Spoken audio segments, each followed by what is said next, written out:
can't draw it. I cannot show you what is that I wanted to do, but I am so happy with this jacket. Good morning. Today we're gonna work with this shirt.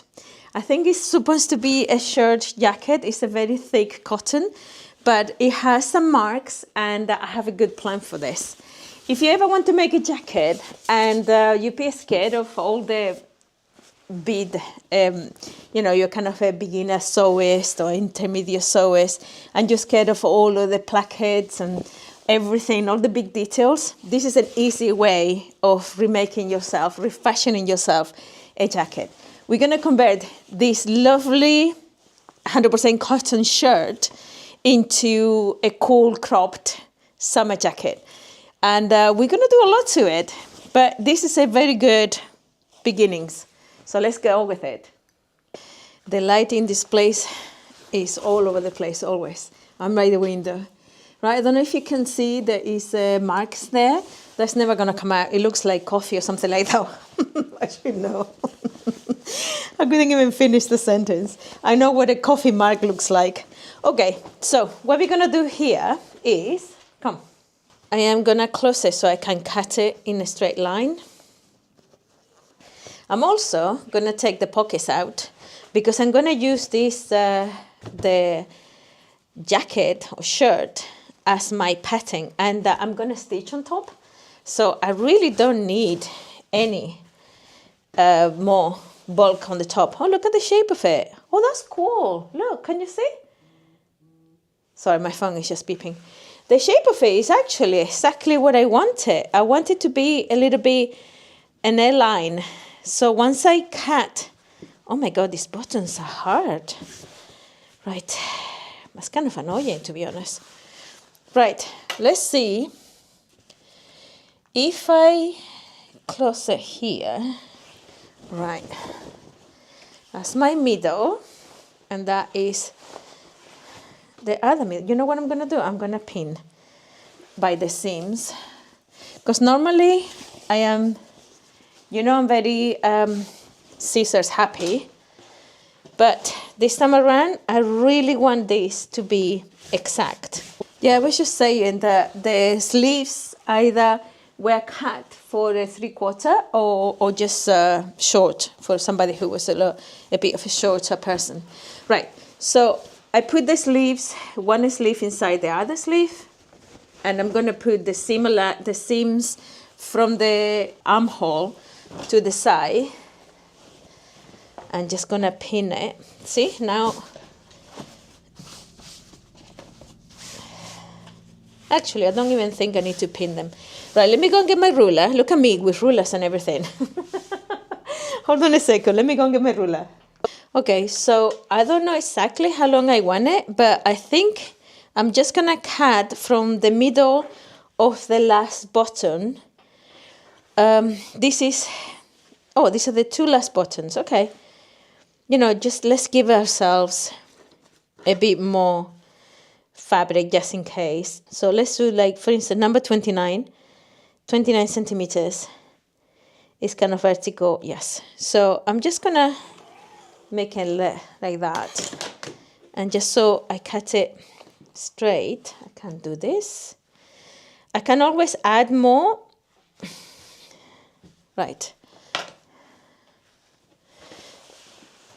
I am going to leave it a little bit more. So the button is here. I'm just going to cut. Underneath the button, I think. Because I really don't know how much longer I want it. So I'm going to do this much. Not worried about the mark that I just make, because none of the white is going to show. I'm just going to use this shirt as my lining almost for my new jacket. Right, so now I undo this. Take the sleeve from underneath, from inside the other sleeve. Maybe I didn't need to do all that much of that, but it is what it is. Okay, so now we have the jacket, and you can see there's like a beak in here, we can round that. Oh, but the button is there. Yeah, let's. Okay, so it's a bit tight on me, especially with the sweater underneath. Yeah, I think this person was as tall as me because it fits me perfectly on the sleeves. We're gonna take this because this is a mess, as you can see. We're gonna fix that. We're gonna take the sleeves off and maybe making them a little bit wider and maybe more kimono-esque. And that it will fit me, it will close, but it's a little bit tight on me. But that's not the problem. It's not supposed to be for me. I have another one that might actually be my size, and we might do the same thing and get myself a jacket out of this. But for now, we're gonna take the pockets out, take the sleeves out, and pan some kind of bigger sleeves and see how it looks. I'm gonna put it on the bust and see if I still wanna give it more of an A-line, because I might want to do that, I'm not sure. So anyway, let's do that. Also, I've been ironing a whole bunch of shirts here. Come.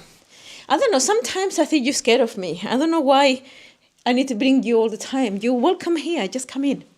Right, so, oh my God, I thrifted this a few weeks back. It's a 100% linen kind of bathrobe, pink bathrobe from H&M, which H&M isn't great, but it is still 100% linen, so we're gonna do something with it. And then we have these two shirts I haven't sold. I haven't done anything because I have a really good plan for it, and I haven't done it yet. This one, and I found this lovely, I think it's a 3XL. Yeah, 3XL. I'm trying to buy them as big as possible because, you know, it's not just for me. It just gives so much fabric. So I have been ironing a whole bunch of stuff I want to get done. I also have this skirt that is from Orphe. I don't know this brand. It says Paris. Yes, it's a Paris brand. Sorry, hold on. So it's a Paris brand. It hasn't got any label, and it seems like it's been worked on quite a bit actually. But having washed it and just ironed it now, I realized that the hem is done beautifully by hand, and I'm pretty sure that this is silk. It has been reworked and reworked and reworked. I don't know if you can see here, there is a massive amount of fabric that's being put in a pleat here, and so it's another one in here. And I think they've done that because they're trying to make it smaller for somebody smaller. Look at how tiny the waistband is. So what we're gonna do is we're gonna take the waistband off and we're gonna liberate all this fabric from here, because I have a big plan for this fabric. I am 100% sure it's silk, because it behaves like silk, wrinkles like silk, feels like silk. I don't think it's viscose, I think it's silk. It could be viscose, I don't know. But I have a lot of plans for it. It's a beautiful, beautiful piece of fabric. That's what I see. Look at it now. This is another from Springfield, 100% linen gray shirt. This is not as big. I originally bought it from a partner, but he didn't like it. It was a little bit too baggy for him. So he prefers things a little bit more tailored. And I say to him, do you want me to tailor it? And he said, well, it makes no sense. A linen shirt being tailored, and I think he's totally 100% sure, right on that. Because if it's now I have to hold this. Hold on. Now I have to hold it. If it is 100%, how am I going to do this? Hold on. I just like to make my life a little bit more difficult. Yeah, if it's 100% linen, you don't really want it tight or tailored to you. You want it just baggy. It's just not his style. Now let's go and chop off all the bits and pieces that I say, and let's go and find the fabrics that I want to be stitching on this one.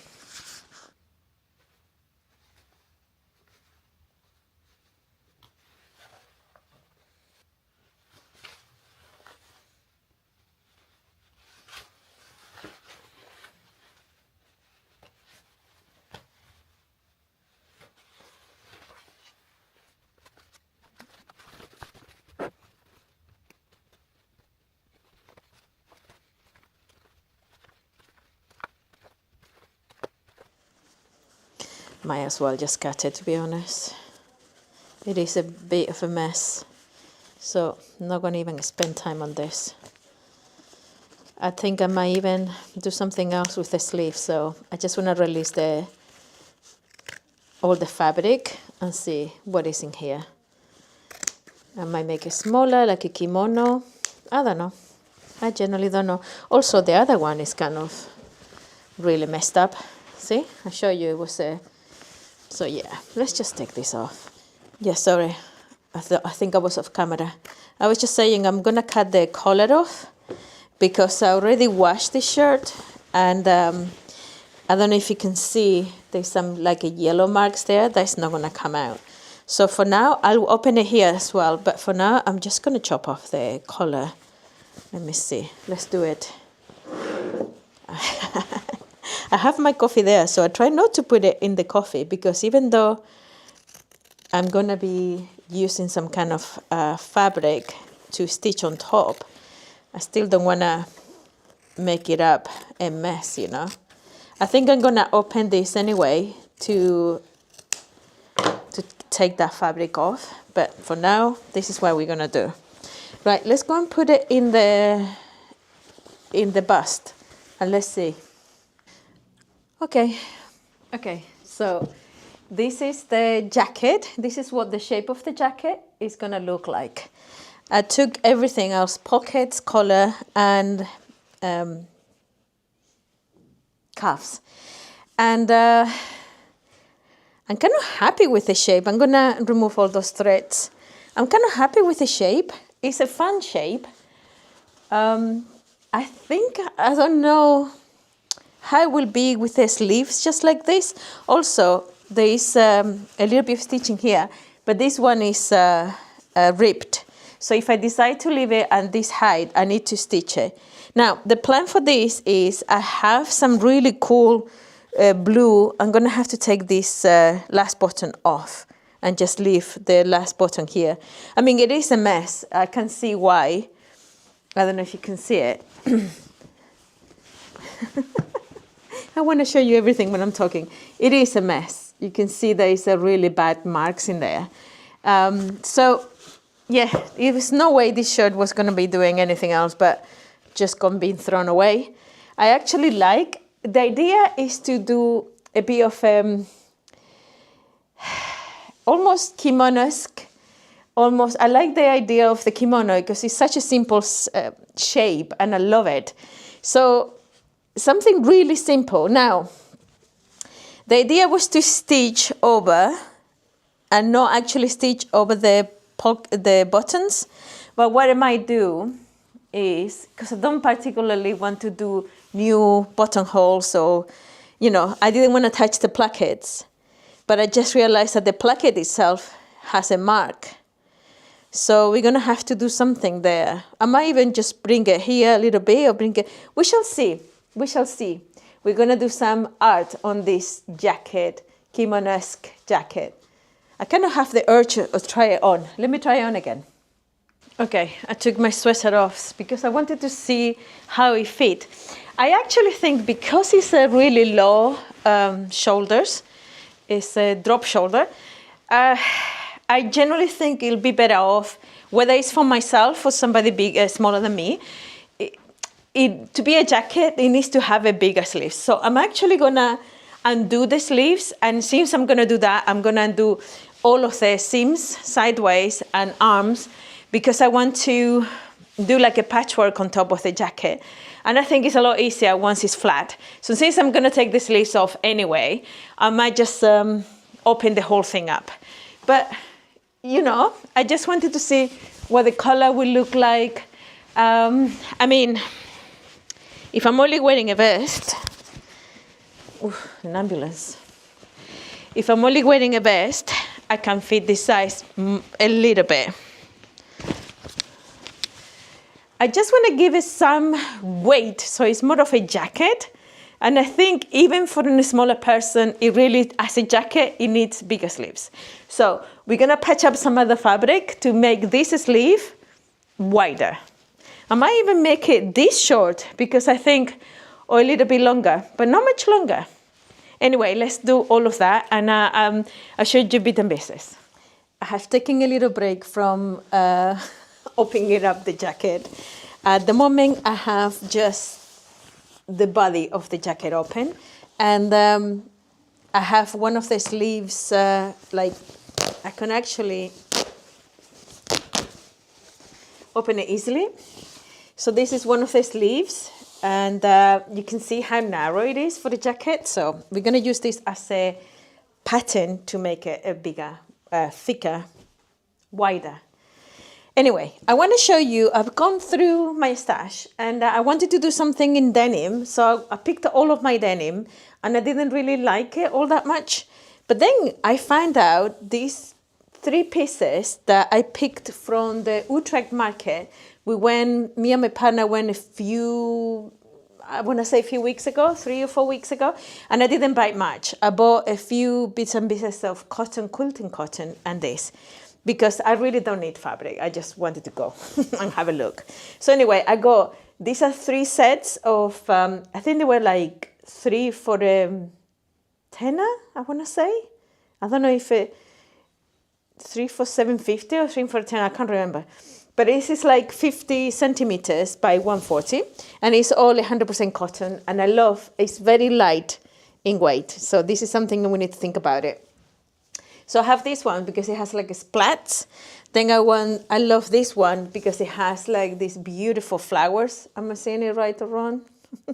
So I have this one with flowers, and then of course I have to bring a solid indigo to match up all of them. Now, I have them 3, and I'm thinking, because they are really light cotton, I mean, I don't even think it's quilting cotton, it's not that heavy, it's a little bit lighter. What I could do is make a patchwork, which is all I want to do, to be perfectly honest. That's what I wanted to do. I show you all the bits and pieces that I want to sew, and all I want to do is do some patchwork. So what I'm going to do is, without much thinking, I'm going to chop some fabric like that, and literally just cut. I just want to cut different straps, thinner, wider. Actually, it doesn't really like to be torn so much. It's so thin. Okay, I might not do that. Let's go and cut some pieces, and let's start making a patchwork with this, okay?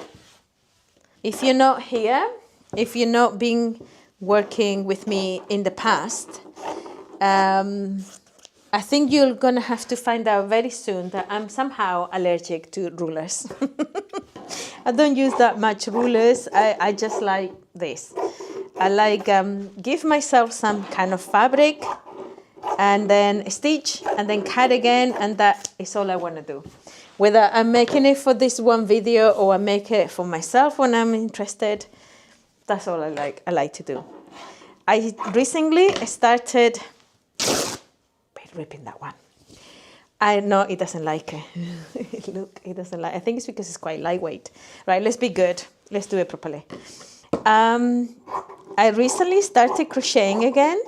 I don't know why. I spent quite a long time that I lost my crochet. Is that how it's called? Crochet. And I do knit as well, but my favorite thing is crochet. And I just gone through my stash. Oh my God. If you think I had enough fabric, I cannot start telling you how much yarn I actually have. It is a little bit ridiculous, to be honest. Right, let's cut another piece here. I'm just going to give myself some pieces. And once I start stitching, I might actually even cut what I stitch. I just want to do some cool patchwork. I think the jacket is almost an excuse to do some patchwork. I generally thought, you see, it's quite, I don't know if you can see me, I can see you. It's really quite, really thought about it, doing it with denim, but the white one, the other one that I think I try it on, I don't know if I'm going to put it on the video because I think I didn't have the screen. And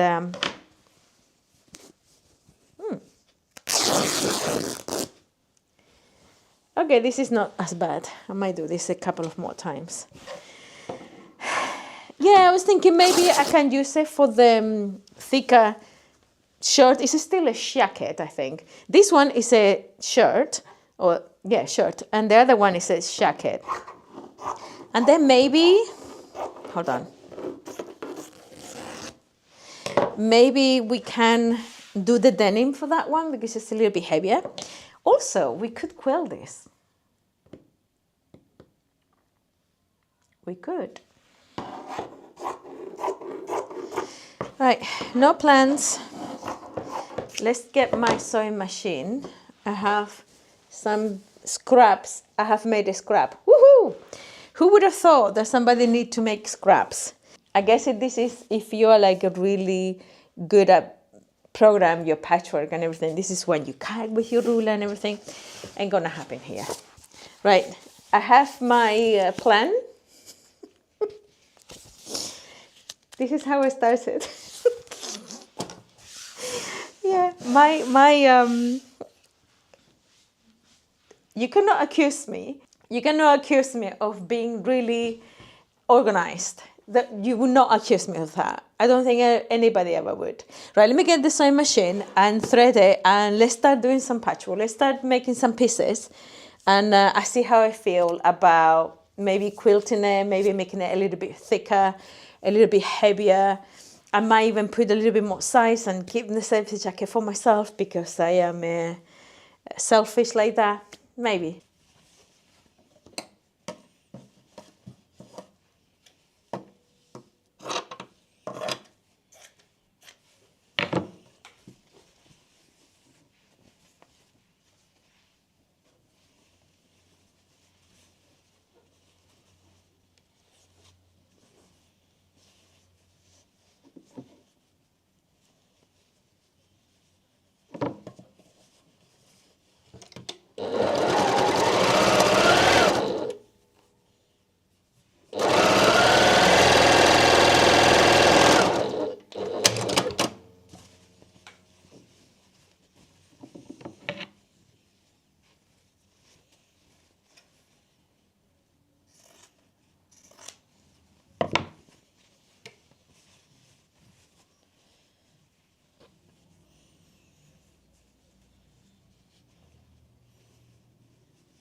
This will now go to the iron board until I have enough pieces. And this, I'm gonna stitch something else in here. I'm gonna stitch this other piece that did over there, like that. And yeah, it will be going to, no, like that? Yeah, let's do it like that. After I stitch a few pieces, I go and I iron them, and then I make another piece of fabric. I have so much fun making the patchwork. So I just pin it to the front. I'm just gonna quilt it to the top of the jacket. I'm not even sure how I'm gonna finish this for the placket. I still haven't decided on that. For now, I'm just having fun making the patchwork. So I'm gonna stitch it so I can actually cut off most of the actually, now that it's open, what I might do is I might add a little piece of fabric, maybe from one of the sleeves, because I only need the sleeves as a pattern.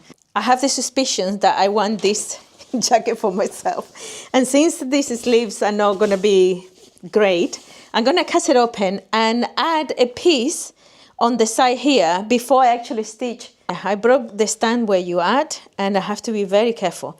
So this is kind of the pattern, yeah? What I'm gonna do is just, I'm gonna add from here, I'm gonna add a little wedge. So it's a little bit more loose because, yeah, I think I'd really want it for myself. So let's go and do that now before I stitch this. And then I might do the same thing for the back. I might do like a little wedge, you know what I mean? Just add a little bit like that and just add like 4 or 5 centimeters just so it has a shape.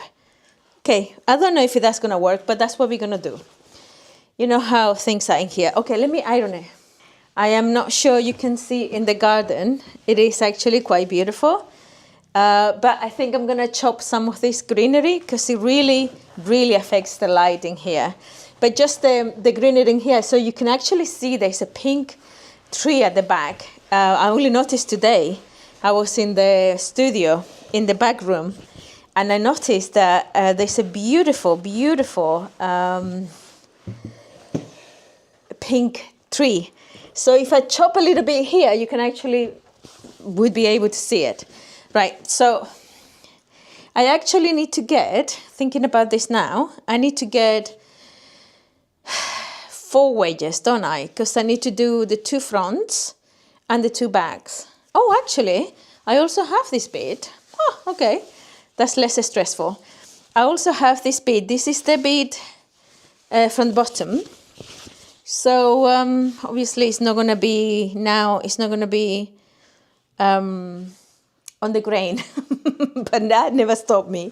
Okay, so yeah, let me do the wedges, and then yeah, all I'm going to do is from the top, it's going to be nothing, so I don't add, well, actually I should add a little bit more because we say the sleeve is also going to be bigger. Okay, let me put some more fabric and stitch it, and then we'll see how it goes. I did the wedge in just at the front of the jacket. I put this wedge, and then the back is a little bit. I mean, it sits all right. I closed it just to see if it will fit me. And in here, you can see I have another wedge there. And this is the panel that I'm going to be putting on. Sorry, I'm looking here because I have a mirror here. So the idea is to stitch it on top, make all the panels, and at least stitch like this. Now, I've been thinking, do I like it without the sleeves as a maybe a drop? Because I quite like this. And I was thinking maybe I could do like a drop sleeve, but obviously the jacket underneath hasn't got it.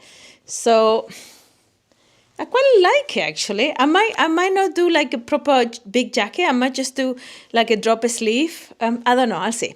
But I think I just put a jacket button here. And yeah, it gives me plenty of space. I want it a little bit roomy, but I didn't want it super crazy. Here, obviously, I have to fix all of that at some point.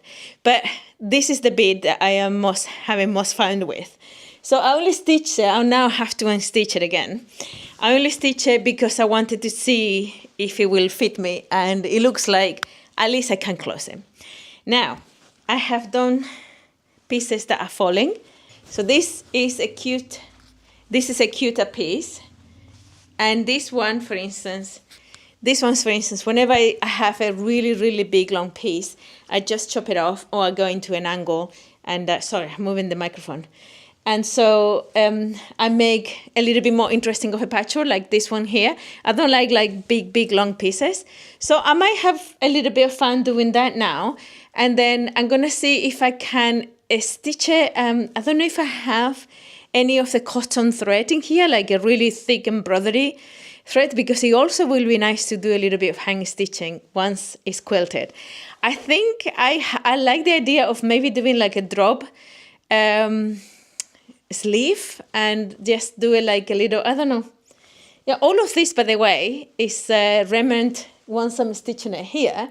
Whatever is left, I chop it off and I add it to another piece. So yeah, so far I'm very happy. I just wanted to see how, if I can measure it for myself and make myself a jacket.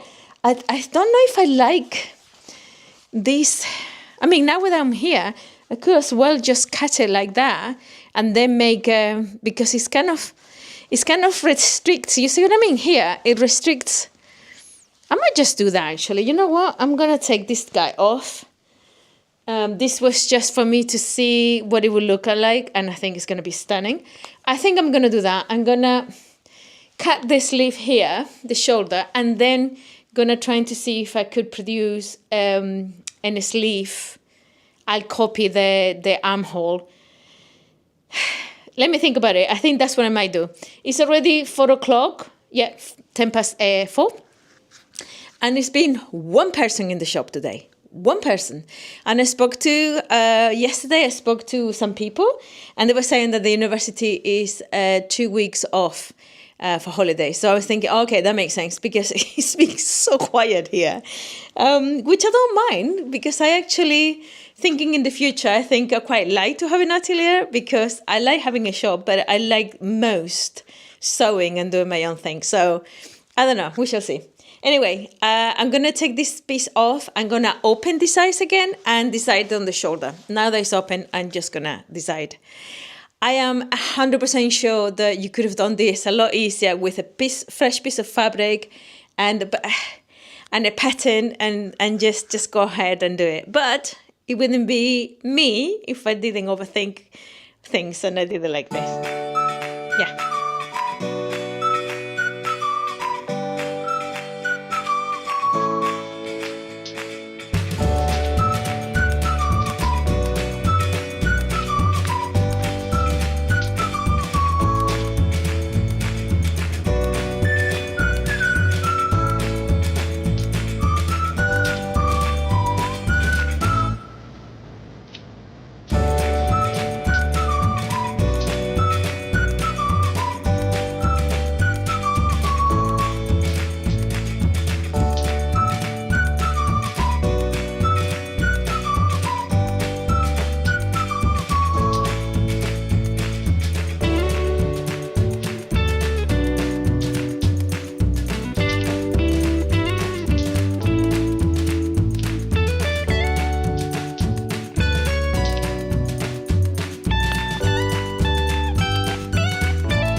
Pack of goodies, necklaces and leather,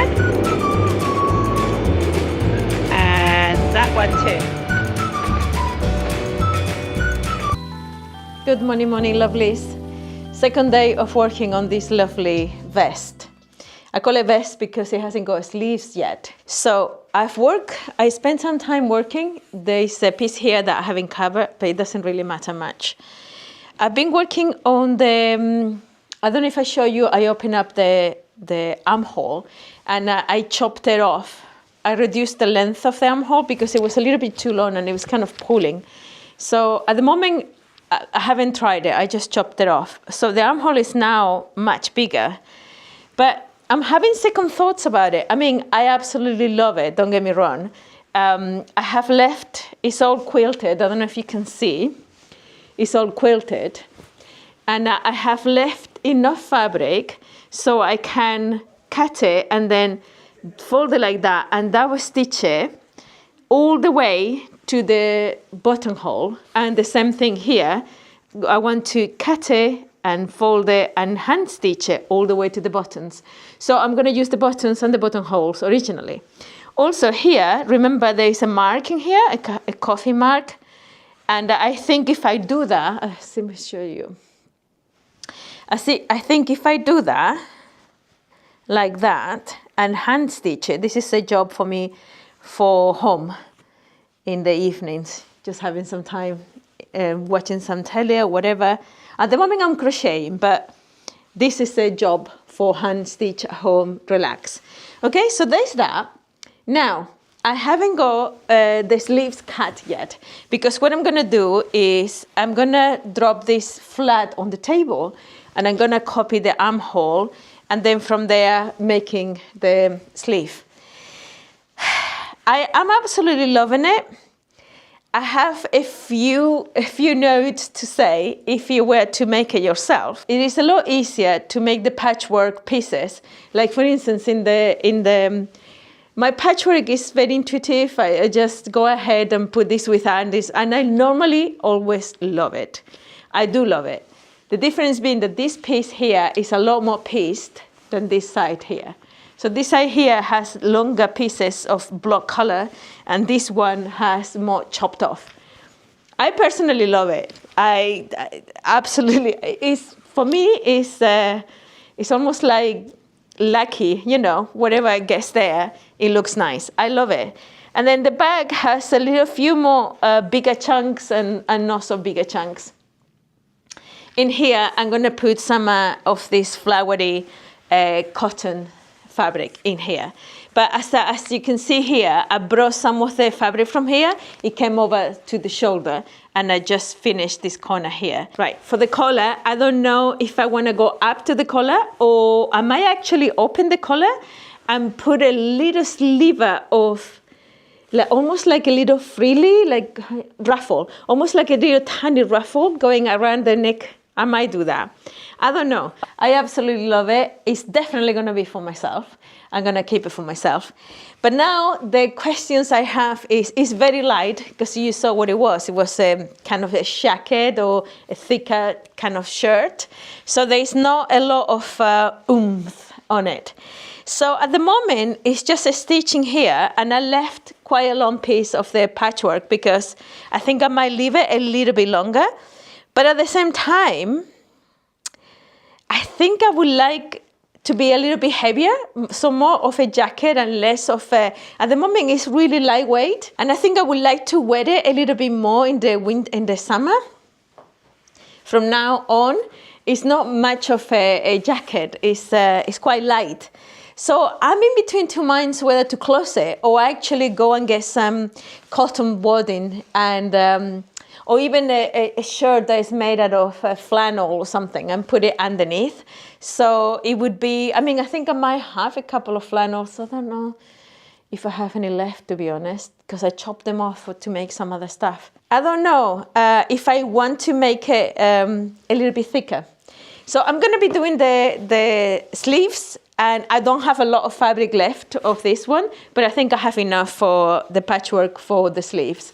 But even if I have like a thicker cotton, but again, I need to make the decision whether or not I wanted to have it heavier, like a heavier jacket or not. Also, I have a lot of yarn at home that I was thinking I could do like a really nice wrap, and it is kind of 50% wool and 50% acrylic, I think, or something, or 80-20 or something like that. So it's quite thick and it's quite cursed. So it's not something that you could put on your neck or anything. But if I was to make like a really nice crochet or knitted shawl, stroke blanket sort of thing, I could put it, wrap it around here.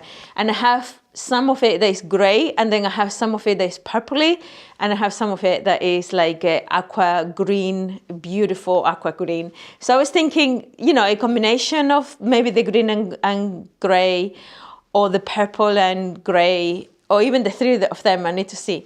It will be a really nice addition to this, and then I can always open it up and put in a backing. So I don't know what to do. I don't know what to do. I'm carry on sewing, so stick around. Let's see what I do.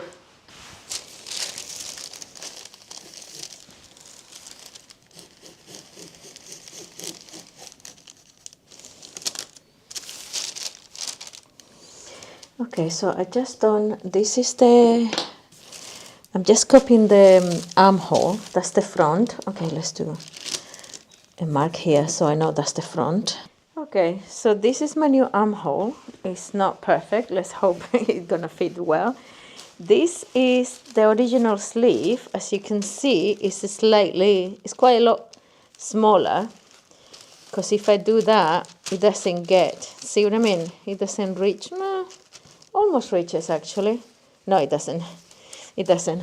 It's quite a big piece here. So I think what I might do is, I'm I'm just gonna go straight down from here. I'm gonna do a little bit of that arc like that and like that to do the same arc as here.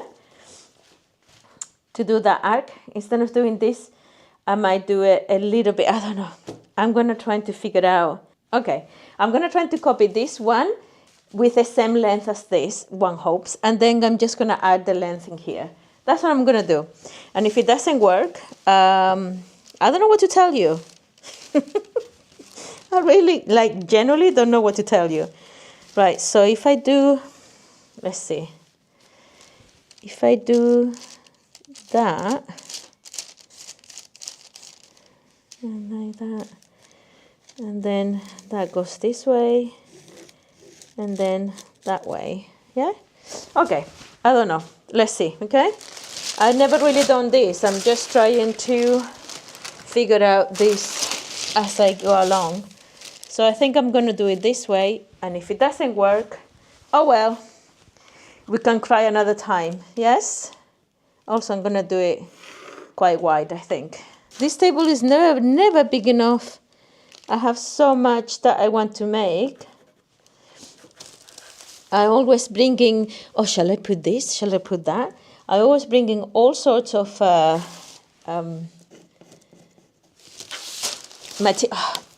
all sorts of materials, and then I decided to do something else. Okay, right. It looks like a dog's dinner right now.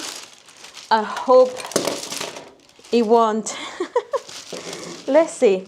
I'm pretty sure this is not how you do the sleeves, but again, if it's bigger, I can always fringe the top a little bit. Let's do some kind of curve like that, and then this. Please behave, please.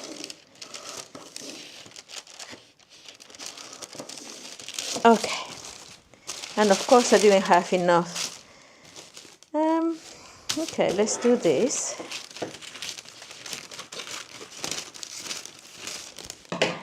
And add it here. Yes.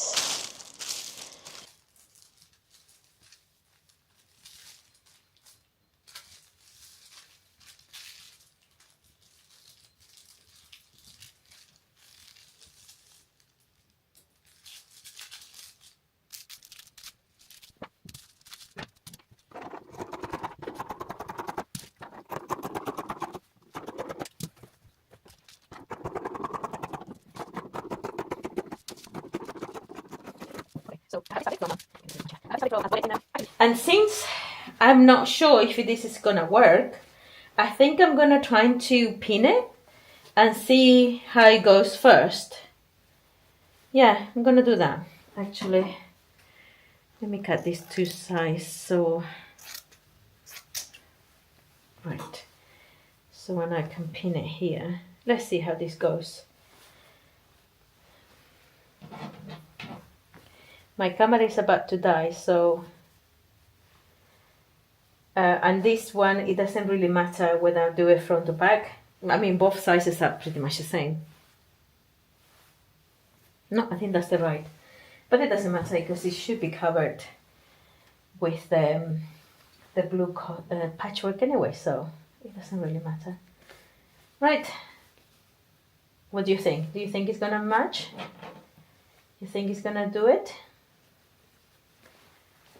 Yeah. Right. This is more or less the center. I didn't even mark the center. I mean, we're doing all of this very unscientifically. I'm sure that if you're a pattern maker, you must be screaming your eyes at me. Well, you know what? Let's try. I'm pretty sure I've done this wrong. I know there's a curvature that it has to go against this, and I've done almost pretty much the same. I probably should have done a video figuring out, you know, University of YouTube to see how it will work. See, I have a little bit more fabric. Mind you, this fabric, the weave is very, very loose. So, you know what? We're gonna do that for now. So I'm gonna stitch it with a very long stitch on the machine, and then stitch the size to see if I like the shape.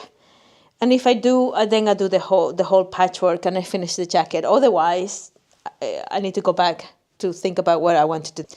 Okay, I have stitched the sleeve and I try it. I'm not going to try it for you now, but it's cool. I like it. I need to start patching up the little pieces that I have not finished, like this corner here. I'm just going to put this piece and then flip it over and there. And then I realize I might just stitch this. You know, I told you I was going to do with a hand stitch. I might still do some hand stitching, but it makes no sense to just have it here and not anywhere else. I have been thinking, I really like this sleeve, and I thought, oh, wouldn't that be nice if I just leave it like that and not patchwork it? And then I look at it again and I'm like, no, I'm going to patchwork it. So at the moment, I'm literally just putting the last pieces of fabric. I still have a little bit of both of the floral and the little spots, but the dark blue I use quite a lot, and so I don't have a lot, so I'm stitching little pieces to be able to create the fabric for the sleeves. So now I have this the other sleeve, and I'm using it as my pattern to create the patchwork. I've created this one that I'm going to stitch on this one, and then I'm creating the second one. I really like when I have to finally, all these pieces, they're being chopped off from the side of the armhole, from the sleeves, and from both the front and the back of the jacket. And then you need to start kind of somehow piecing things together. And I quite like the sort of patchwork that it creates. I really like this, really triangles, and I don't know, making this patchwork is one of my favorite things to do. I think I probably won't show you now until it's done. I have decided a few things. It's been a few hours. The camera was totally dead, so I have to charge it. So it's been quite a bit of time. I've decided to do a few things, so I might still not finish it, but the bulk of it will be done today.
I'm going to fix the edge of the original jacket. This is eventually going to go like that, but there's a little bit there.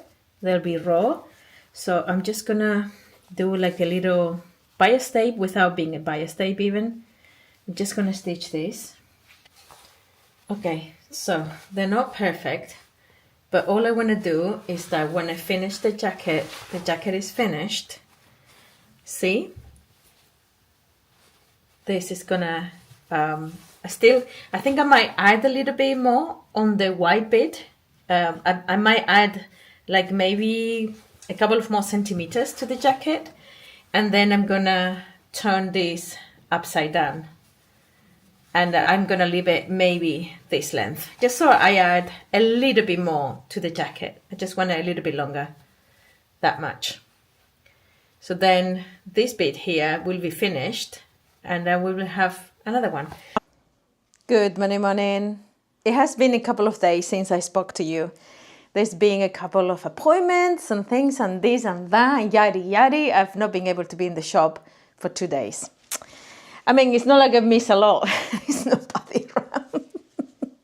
I genuinely think I need to rethink having a shop next or an atelier. We shall see. Anyway, I am almost done with the jacket. It's been a bit of a gap on the work on this, so I kind of missed a little bit where I was at. I came in and I just started working on it because I want to get it done for today. I have done both of the sleeves. I know they don't look like big blobs for you. These are the fabric that I've chosen to put in. It's quite loose weave. So first thing I'm going to do is I'm going to go to the overlocker and search the 2 sizes together. And I'm going to search all of the pieces individually because I've decided, I don't know if I spoke to you about whether I wanted to do a little bit heavier. It's actually quite a lightweight jacket. And then I thought, if I search each individual piece together, like a sandwich with these 2, but individual, like this is sleeve, and then each part apart, when I sew it together, if and when I want to add an extra layer so it's a little bit thicker and it's a little bit warmer, then all I need to do is just remove the stitching.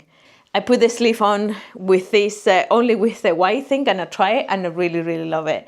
So I can't wait to let it finish now. So I am going to search every single piece, put it together, and I think we might be done. Oh no, we need to do the bottom. We still need to, I might need to do that first actually. I'm gonna add a little bit of length because the jacket is a little bit too short. I want it just that much, 1.5 centimeters, 2 centimeters maybe, and that's it. I want to do that. And I need to show you how much fabric there was left for all the blue. Not much, I can tell you that much. I have a pile of fabrics in the other sewing room of the stuff that I want to get done. I don't know if I'm going to be able to get it done today. Today is Friday. It's just been one of those weeks. It is what it is. But if I do, you're going to love it. You are going to love it because I realize there is a lot of blue in this video, but boy, you're going to love. If I get time, I won't talk to you anymore. I'm just going to put it together and see if I have time to do the next project because you will love it. I promise you. The jacket is finished. I actually don't think I filmed all the single steps of everything because it's just been one of those days. I actually end up putting this kind of fake seam just to tidy up a little bit. I'll show you all the details inside. But oh my God, I think this is the most amazing things I've ever done for myself. I've been wanting to make this type of jacket. It's been living rent-free in my head for the longest time. I wanted to do a jacket where I'm using a men's shirt, chop it off and convert it into this kind of Japanesque, because I wanted to have this kind of sleeves. I wanted to have this kind of, let me see, I think the microphone is a little bit muffled. When I close it, the buttons are a little bit, I think the buttons are the tiniest little bit too big for the buttonholes. And this is not something that is my fault on my making.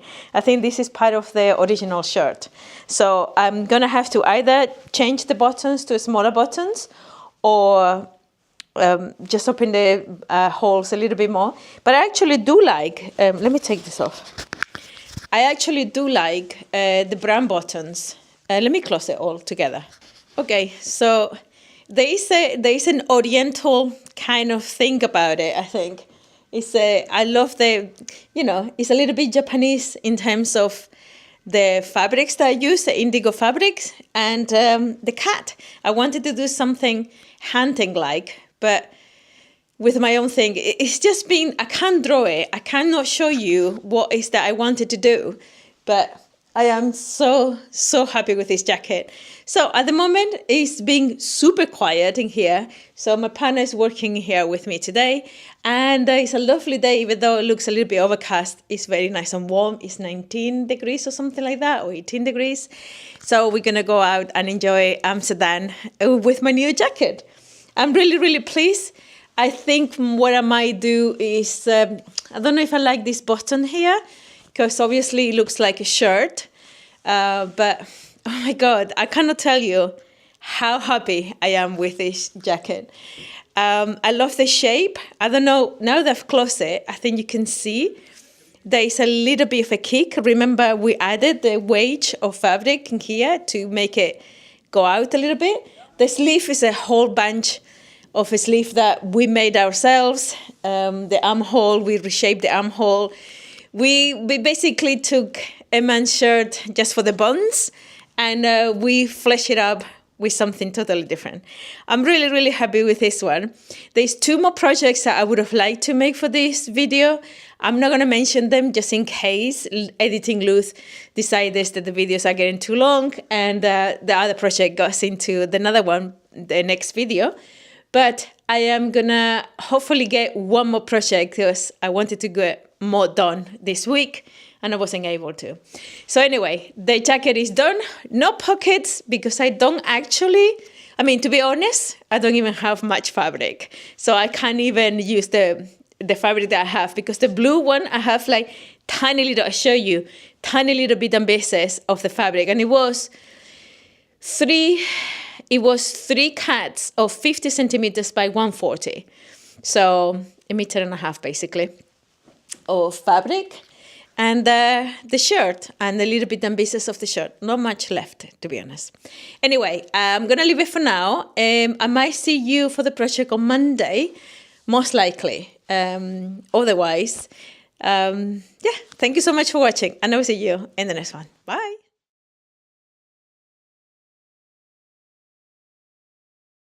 Today, we're starting episode 2 of what to do with your fabric scraps.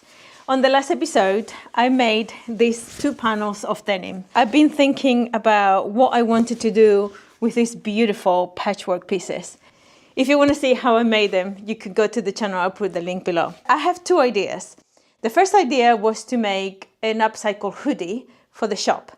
The second idea was to make some quilted pouches or bag, but made it with a lot of Sashiko and, you know, stitching and putting more beads and just make it more fun. And for the whole weekend, I was thinking about this because I really wanted to make a really cool video about it. And I couldn't really quite decide. So I've decided I'm going to make them both. This is a really cool hoodie, originally from my son, but he doesn't like it anymore, so he doesn't wear it anymore. I already repaired it once. It got ripped in the sleeves, as you can see. Actually, I'm not sure I didn't even do it in the video, in here in the channel. I think I might have repaired it. Anyway, after repairing it, he wore it a few more times and then that was it. So I've decided I'm gonna upcycle this lovely hoodie with these patchwork pieces. I still don't know what I'm gonna do, but that's the plan for today.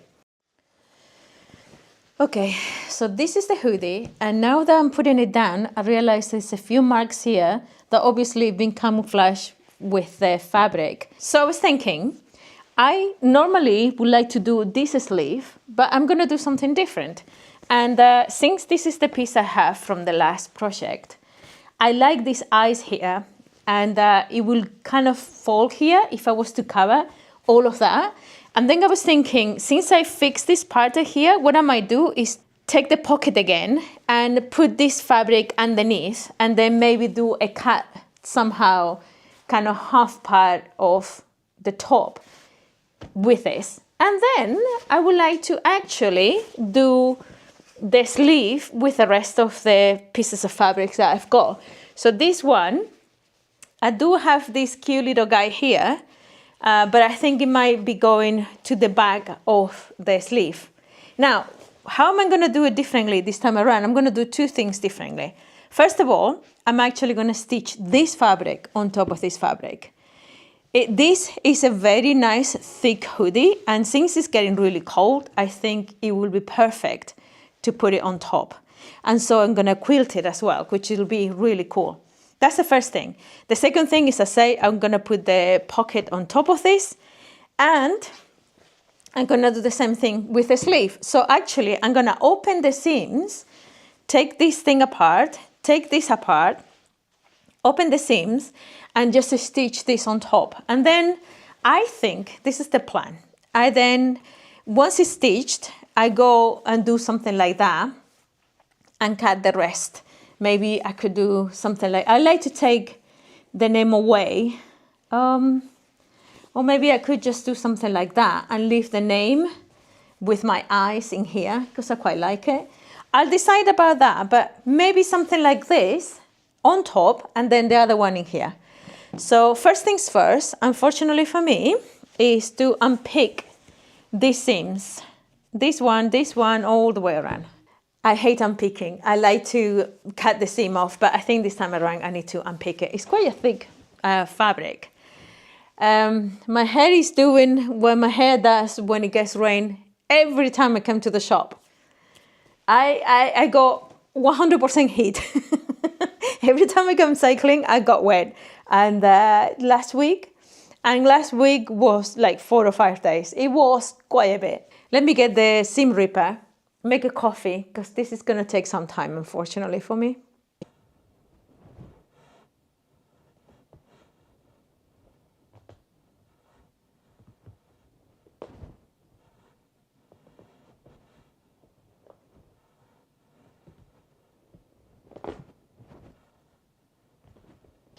Okay, so I just opened the side, and I'm gonna carry on opening all the way the sleeve. It's not as long as I thought it would take me, but it's the one thing. And also I don't want to do this too much because it might rip the fabric. I'm scared, so I cannot help it every so often. I'm kind of scared of ripping across. Although, I mean, this is the sleeve, it's gonna go under. So it should be okay. Okay, this is not as bad as I thought it would be. This I don't want to rip because I'm going to be reusing this ribbing. So the ribbing, I really don't want it to break. I'm going to restitch it back up. I think it might have been dyed after stitching, because the thread that is stitching it together is dyed. I don't know if you can see. The thread is silver or white in some parts, and it is grey and black in others. So I think the tie-dye was done after the sweatshirt was done. Right, so that's the sleeve open. Do I need to take it off the shoulder? Debatable. Let's see. Okay, so this is the sleeve. This is the sleeve, and this is the front. And what I might do now, funny enough, I need to take the stitches that I did when I fixed it, because the pocket was coming out of the front. So all this stitching that I did here, there was a big hole and I have to fix it. Yeah, I need to at least take the stitches off the shirt. I don't mind if the sweatshirt gets a little bit damaged, because I'm going to repair it back up with the denim anyway. Yeah, I already made a lovely hole in there. I actually don't know if I made it myself now or it was there. This is going to be difficult to remove because I did a good job repairing it. And now I'm going to unstitch it again. This is really hard. Okay, I can fix this. It's going to be under anyway, so it doesn't really matter. I might fix that before I even put the patch on top again.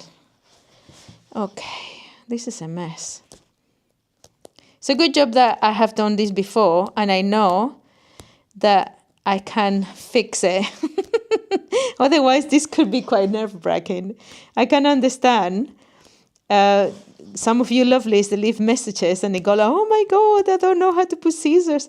You know, the only way of doing this is by doing it. And once you've done it a couple of times, you're like, yeah, okay, I'll fix that. Oh, I don't fix it and I learned that I shouldn't do it like that.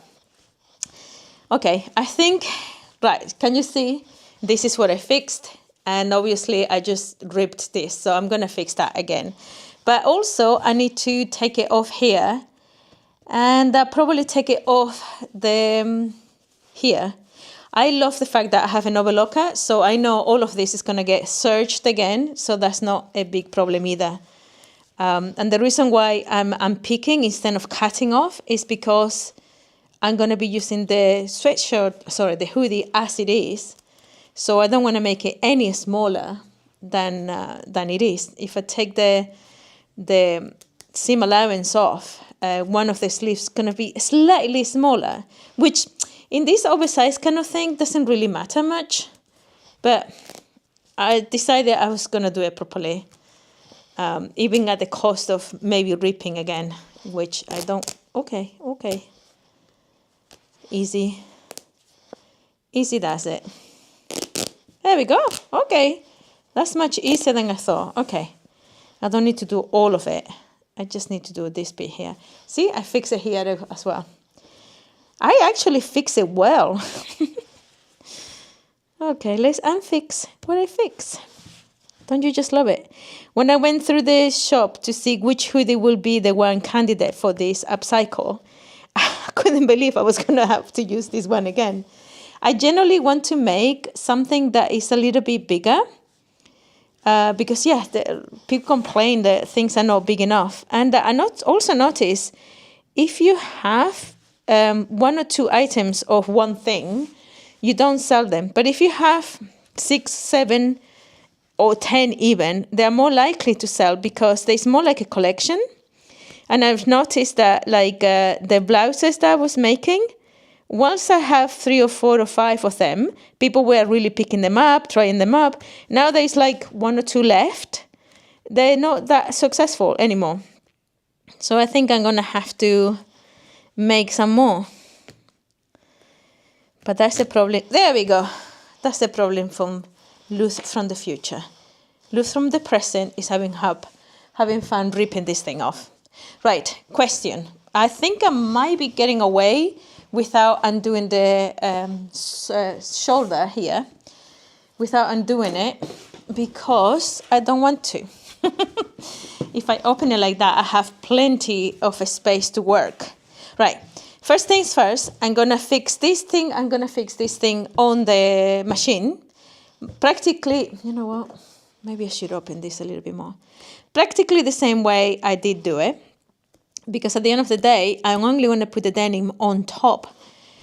You know what I didn't do? I didn't take a picture of the before. I am terrible. I never take a picture of the before. Hopefully I have some screenshots that I can get from the video when I was showing you. I'm terrible. You would have thought, since I've been doing this for so long, you would have thought I would have known that to take a picture. I'm terrible. I'm telling you that much. Right, I need a whole bunch of pins. I don't have the best ones in here, but I'm going to be using them anyway. Okay, so what did we say? We said, yeah, I guess if I open it more, it'll be easier, but because it doesn't really want to lie totally flat. Yeah, I hope that's not going to be a problem. Right, let's do this. I'm going to take it all the way to the, see, I really need to open this, because I wanted to take it all the way to the edge and then stitch the other one on top. Oh, that's annoying. Because this one is also top stitched as well as... Oh, okay, let me think.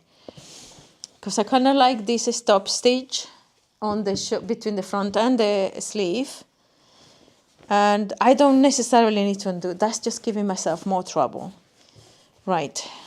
I'm going to stitch this, not ignoring the fact that I still need to stitch that and fix it. Right. I'm going to bring it here. Right. All the way to the edge. And what can I do? I could maybe top stitch it down like this. Maybe I could do that. Maybe I could just top stitch it down like that. Because it is all... Okay, let's see if this works.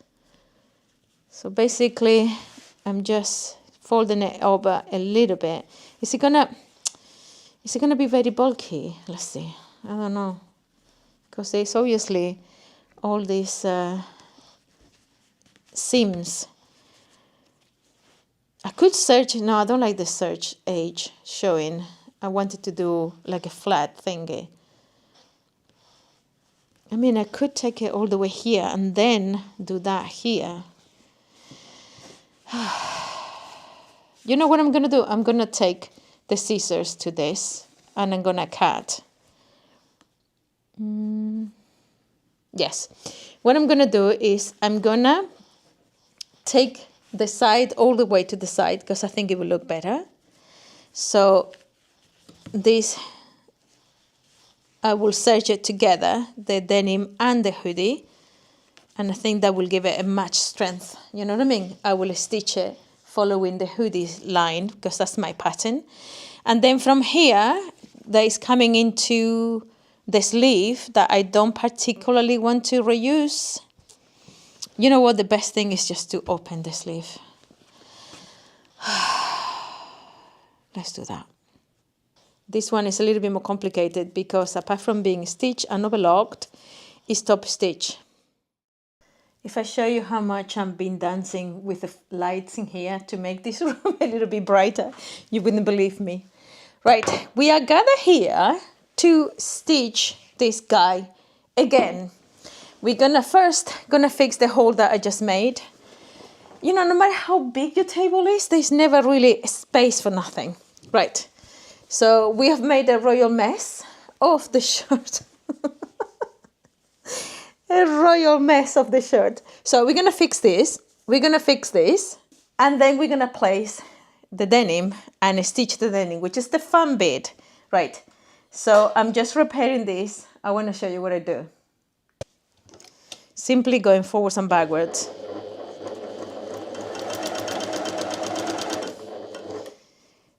Hoping that not to disturb the fabric too much.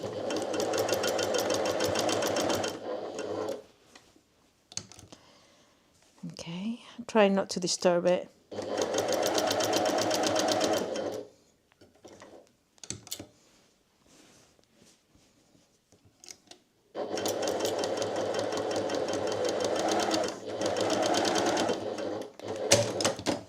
And then this bit here.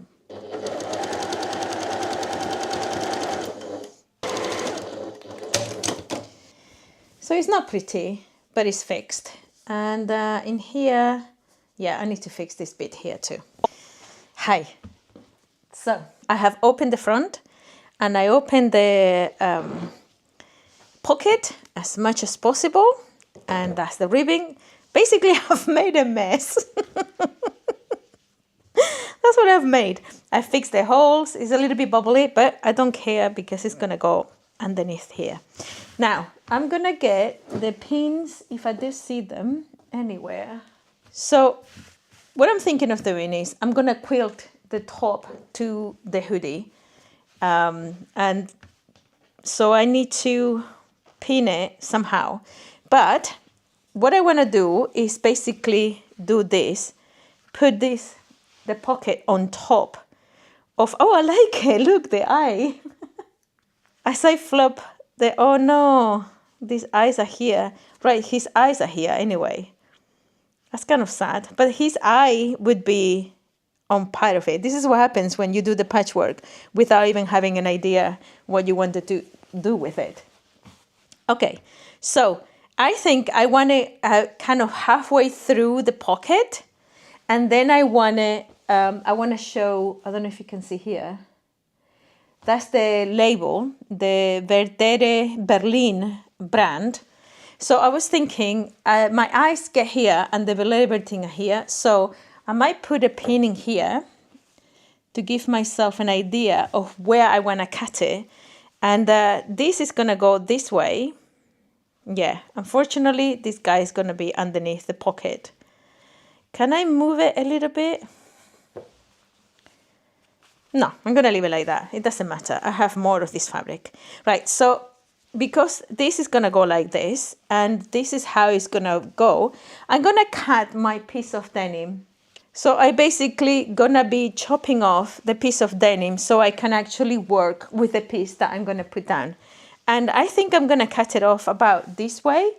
Now, the question will be, I think I might want to just serge it and then stitch it as a patch. That's what I might do. But what I'm going to do is coming this way and then go that way. And then this piece, you know, it goes back to the cookie jar to become another cookie at some point. So around here, I can't go any further because that's where my label is, the name. So I think I'm just going to go. It's better to just go for it and not overthinking, I think. And definitely just getting, there we go, just getting the patch. There we go. Now it's a little bit too big here, so I might just go from here. I might just go a bit more. Not a bit much, a bit more. Oh, is it still too much? More or less, actually. Maybe a little bit more. I like this curve though. I don't want to disturb this curve too much because I like it. Okay. Okay, there we go. Yes? Yes or yes? That's a yes. Okay. Right, you know what I'm going to do? I'm going to search this edge here. So then when I put it down, I mean this edge I don't mind because that's going to get done, stitched to the sleeve. So that's going to get serged anyway. But I'm going to serge this bit here and then pin it down and then quilt it on top of the front. So I serge the top and the side, and I'm having a lot of problem laying it flat because the hoodie doesn't want to lie flat. It's still stitched. It's still linked to the back panel.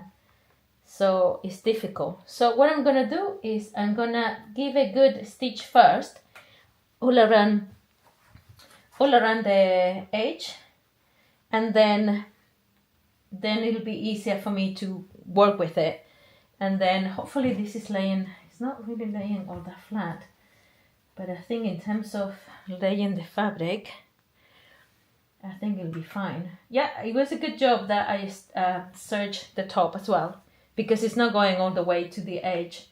It's just a stop before that. So the idea now is just to at least stitch it here, and then I can do this and stitch it over there. I think it's gonna be super awesome. I'm not gonna lie. I think it's gonna be really nice. There was somebody in the shop just now. It was hilarious. I thought I heard something. So I went to the shop and I looked and I couldn't see her, and she was behind it. behind the big furniture that I have dividing the rooms. And then I couldn't see her because she wasn't moving. And then when she moved up, I jumped and she laughed and said, "I'm so sorry." And it's like, I didn't know you were here. So you were looking at me. I was looking at her and I couldn't see her because she was like through the thing. Oh gosh, I'm a crazy person. Right, let me do this. I need to concentrate.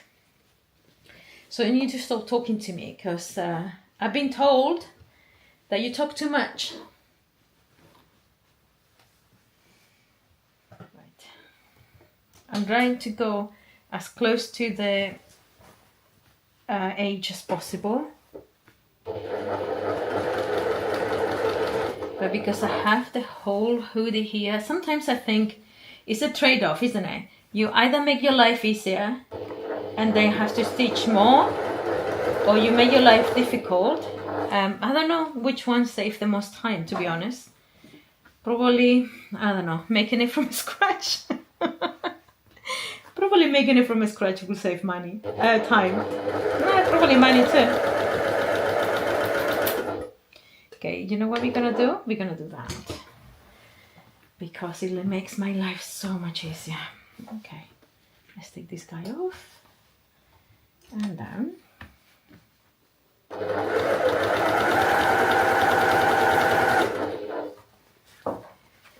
Am I doing this right? We're hoping so.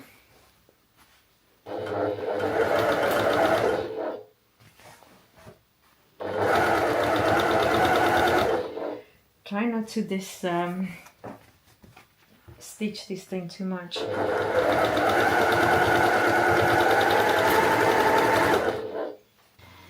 Okay, piece down.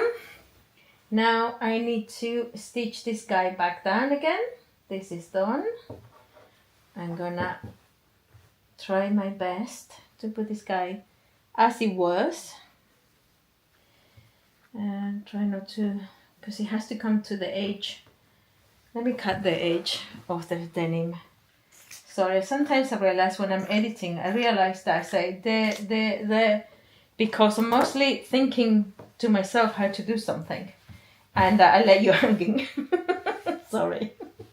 Right, I don't want to overstretch this guy, so I'm going to take it right to the edge here. I'm going to put some pins. Hopefully I don't get stabbed, because they're evil. This way, right. This is like the third time that I stitched this thing down.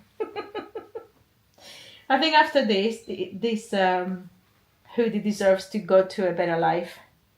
That is not me keep on manipulating it over and over again. Okay, and then I'm gonna stitch it here and then stitch this bit here as well.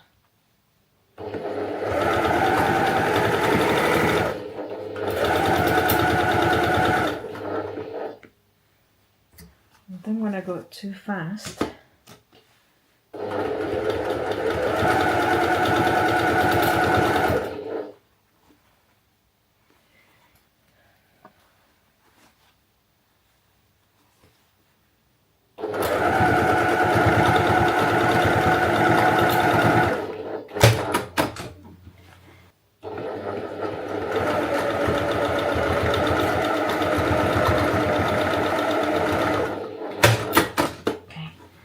To reinforce that where you put your hand in quite a bit. This is a lot of layers, a lot of layers.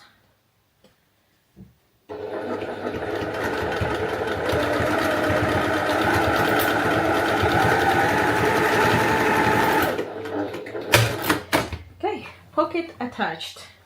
I don't think I move, the fabric seems to be, the hoodie seems to be fairly flat. So I think that was a success. Okay, so what I'm gonna do is I'm gonna quilt it a little bit. It started looking really, really cool. I'm very happy. I'm very happy with that. I'm very happy with the solution here.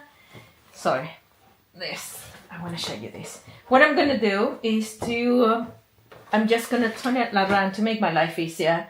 I'm gonna pin the hoodie to the piece of denim and then cut the denim to my measure.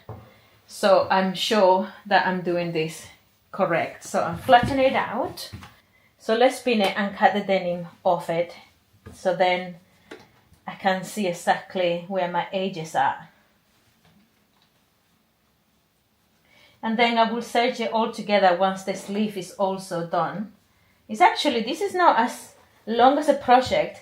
In the olden times, of my beginning of the video of my channel, in the olden times of my channel, this would have taken me the whole day, 2 days, because I would have to learn so many processes.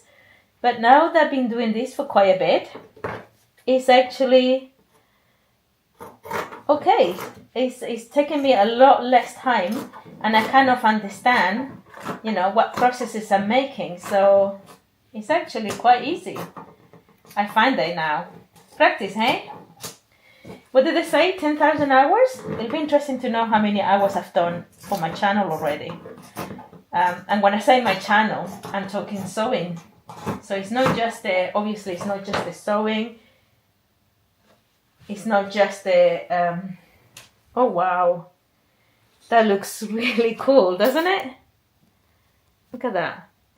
Sorry, I just realized that I've been filming with the microphone off. I hope the volume wasn't too bad. The camera also has a microphone inbuilt. I just wanted to show you where I'm at the moment. It looks really cool. I'm very happy with. So now we need to pack this guy. It's the eyes peeking from here and the eyes peeking from there. We either quilt it a little bit or we park it and do the sleeve. What should we do? I like to quilt it now that it's pinned. Yeah, let's do that.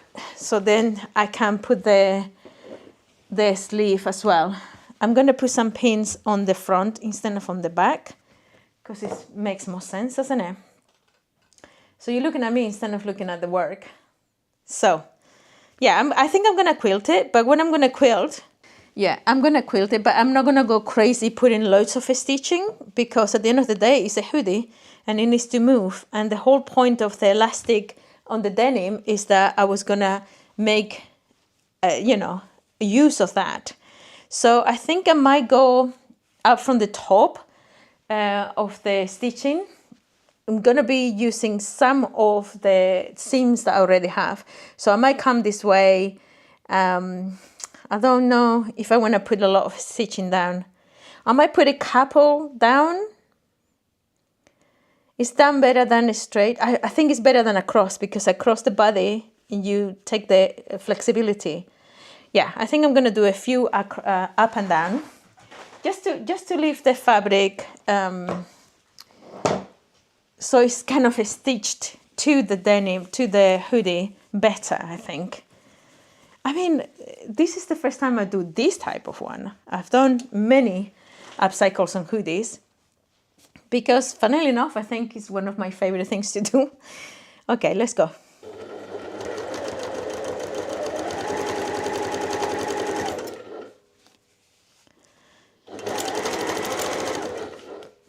It feels so thick, but it's just the 2 layers.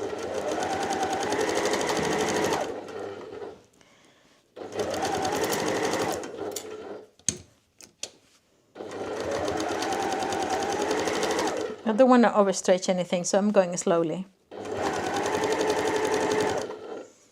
So the fabric has time to move around.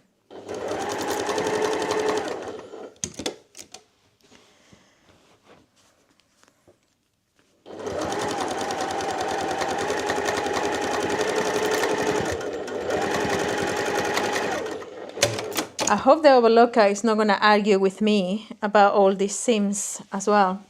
Okay, I've done one stitching across. I think I'm going to do another one. Yeah, I'm going to do maybe one here. Yeah, that's all I'm going to do. Did I show you? Can you see it? I think I'm just going to do one here because I don't want to go through this panel here. And I don't want to put a lot. So I think I'm going to just do this one here and I'm done. And then the edge is going to get cut with the seam allowance on the side. So that's going to be flat again. One hopes, you know, because I was saying, I don't know if I finished this thought, but as I was saying, this is the first time I've done this type of upcycle. So every time I make something, I'm trying to figure out what techniques to use or what is the best way of doing something. Am I doing it right? Probably not. But the results I'm happy with, and plenty of customers are also happy with, so it's all good.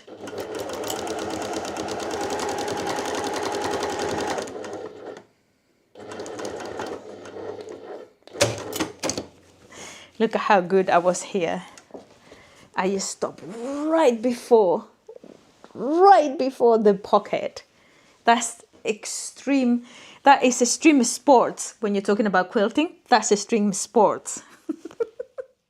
Right, the front is officially done. Let's go on to the sleeve. So we have the sleeve here. This is supposed to be a lot easier because, first of all, I'm not gonna remove the ribbon from the sleeve. I'm not gonna do it at all. Let me find my piece. I'm just gonna attach it. You know what? I think I'm gonna have to undo the ribbon because I think it will look so much better. I could fold the fabric. Let me show you. I was thinking of folding the fabric here to the top, but it's just because it's all fringed in here, it's not gonna be good. So I was feeling all smug thinking I was gonna finish early about this. Nope. Let me do that first. And also, I was a little bit upset that I was gonna miss the little guy poking out, the little creature eating ramen. I'm gonna place in such ways that that piece of fabric is gonna be left over for the second project. Okay, two good news. First one, I cut the sleeve. It's pinned to the real sleeve, the original sleeve of the hoodie. And it looks awesome. I'm gonna be doing some vertical stitching, quilting, and so I get the two pieces stuck together.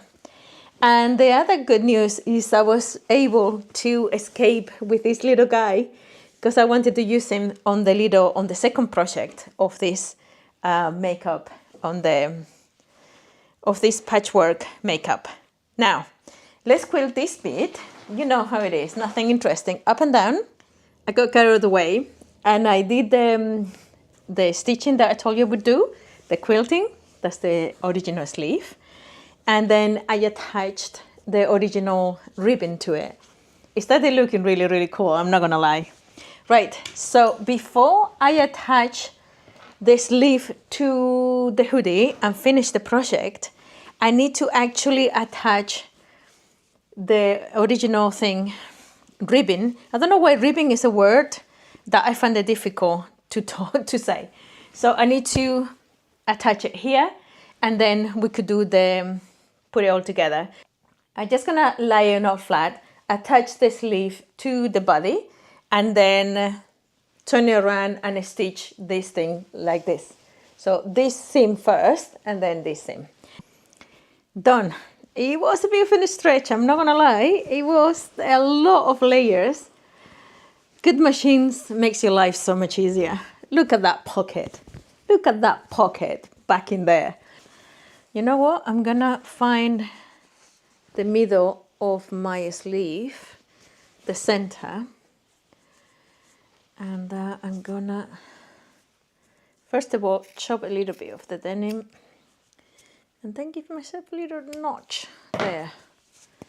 So I know, so I know I need to attach this to here. So right size to right size here. Right, it's all pinned. Is it pinned right? Because I don't know. Yeah, see? That's the sleeve and that's the body. I'm gonna stitch it and hope for the best. I'm not gonna lie. Right, come with me because you've been suffering enough. You wanna see if it's done. Okay, I hope I'm gonna be able to catch all of the layers. Right.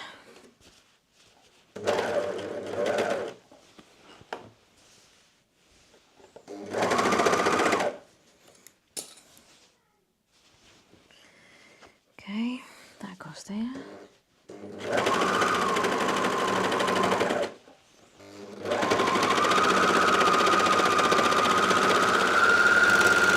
Okay, so everything is done. I still had a pin in there. Right, it's stitched. I'm gonna go and give it a good ironing because this seam is gonna get, I mean, it's bulky, but thanks to the serger, it's not really all that bulky. Okay, there we go, like that. I stitched the two ribbons. I always trip on that word. The ribbons together, and then the sides, and then the sleeve. But I'm gonna iron it first. And then next time you see it, it will hopefully be a total success. Okay, project number 1 done. I don't think it looks so good in the mannequin because it's really oversized for her. It's really, really oversized. I'm gonna try to take it home and see if one of my partner or my son will wear it because it really is oversized. I actually, it really is very big on her. So I don't know if it shows nicely.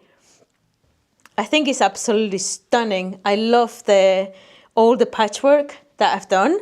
I like the pocket backing. I am extremely happy with it. I'm not gonna lie. I think it's gorgeous. I love it.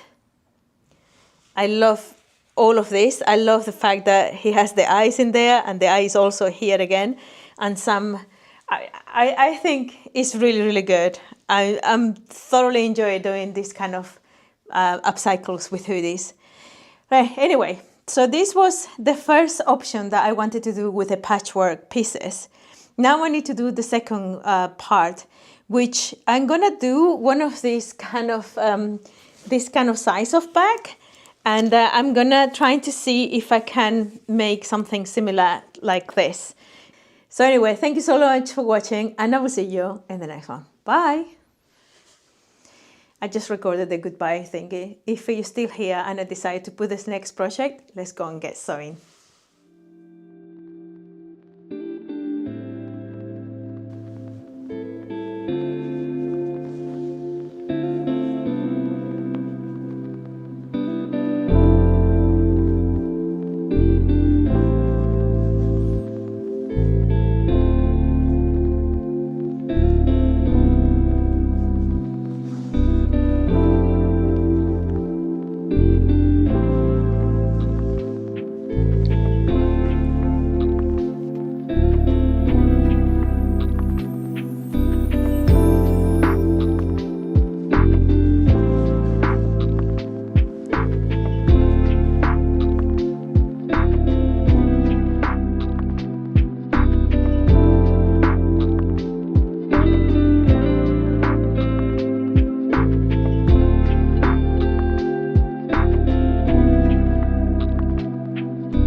So I just sold the hoodie that I was making for this video, that I just finished, and I put it on the shop. I put it in the shop yesterday.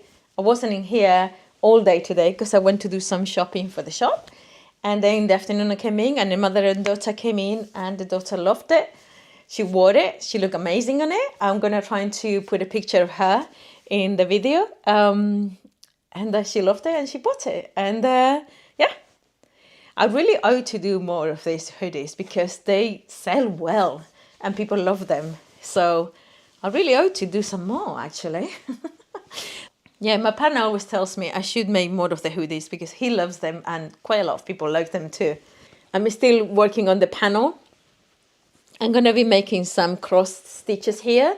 As you can see, it's really late. It's only 4:30, but it could as well be 12 o'clock in the night. I really want to finish this because I have a mountain of laundry to do. I bought a whole bunch of vintage for the shop, and there were some beautiful blouses and some really cute little sweaters, a couple of vintage looking sweaters. There was one sweater, I didn't pick it up because it was polyester, but it was from the 1960s original polyester. It was quite something when I went to buy stuff for the shop. Anyway, I'm going to finish this because I was totally into this when this couple came, the mom and daughter. So I want to finish this, and yeah. I told them that if they want to see how I made the video, you can see it in the video. They will be coming up hopefully on Friday, this Friday. If you're watching this, let me know if my prediction was right.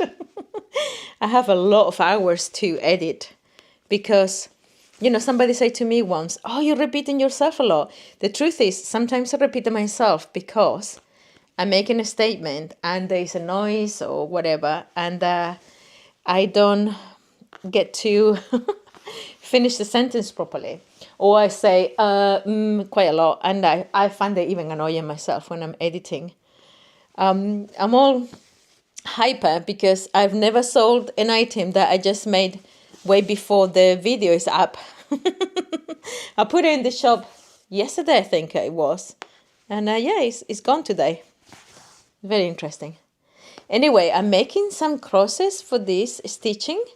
I could have carried on doing straight lines, but the Sashiko inspiration that I show you, it was so nice with the crosses that I thought that would probably be nicer having some crosses. And I quite like it. I'm having fun, and I'm not gonna lie. Okay, let me finish this.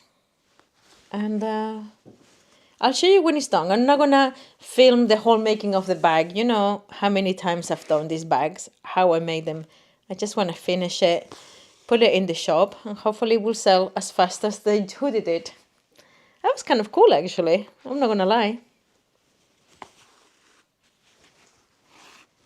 I was gonna say good morning, but it's clearly not good morning. It's almost 4 o'clock in the afternoon. I've not been able to film the close-up for this video yet and show you what I made.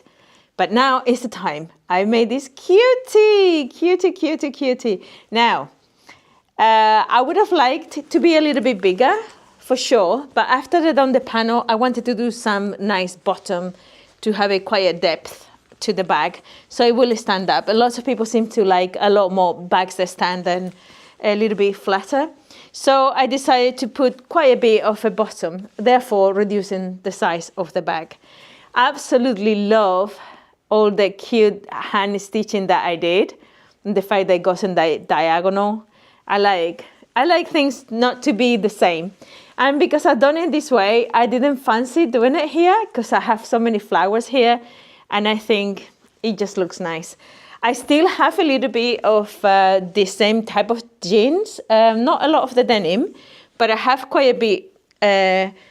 Of the fabric, the flower one and the manga, and I have quite a bit of this one here, the other denim, the strappy denim. So I'm thinking I'm gonna be making this shape that seems to be one of the favorites. People pick up this bag, but I think they don't like because there's a lot of white on it. It's quite funny to see what people like and what people don't like. I absolutely love that bag, but I think people prefer a full-on darker denim, which is fine. It's fair enough. So yeah, I made it. I'm not going to put a crossbody now, but yes, you could put a handle and do crossbody either way. So this is the pretty bag that I end up finishing. I hope you enjoy this second episode of the Patchwork projects. I have so much fun making them that I already have. I went through my stash and I found some beautiful patchwork fabrics. Some of them from the mid-century, kind of mid-century, like 1950s and 60s decor design. And my head is already spinning with ideas of what to do with it. I hope you enjoyed these 2 episodes so far of my scraps to fully items. I don't know how I'm going to call this series, but from scrap to fab. That's a good one. From scrap to fab. So I hope you enjoyed this mini series. I was absolutely over the moon that the one person that saw the hoodie in the shop liked it, tried it, and bought it. So it's very cool. I need to make more of those. Anyway, this is the end of this second episode. I hope you enjoy it. And if you did, please like and subscribe. And I will see you in the next one. Bye. This is the most obnoxious lining. If you're not hungry, you will be after using this bag. Buttonholes of the original shirts. Not done a lot of quilting. I have attempted a couple of times. Not the greatest. I'm just taking it off. How cute is that? Luz Upcycles More is a new channel that I started so I can actually talk to you about the stuff the algorithm doesn't like me to talk to you about here. I move the cord as I go.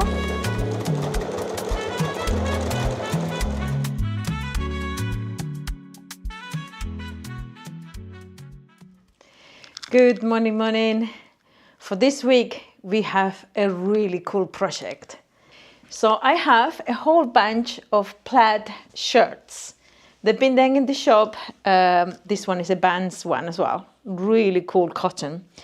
They've been up in the shop since I opened the shop, I think. Some of them newer, some of them a little bit longer.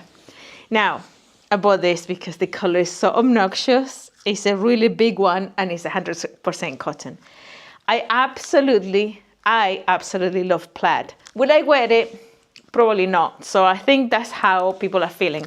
So I have so far, oh, hold on. I have another one here. Oh, I have two more. Okay. So I have these, 1, 2, 3, 4. I have these 4. And then I have a little bit thinner ones. This one is Lee.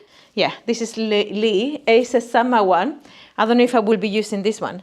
Then I have this lovely one that is this square. I mean, the brands are lovely. Hi.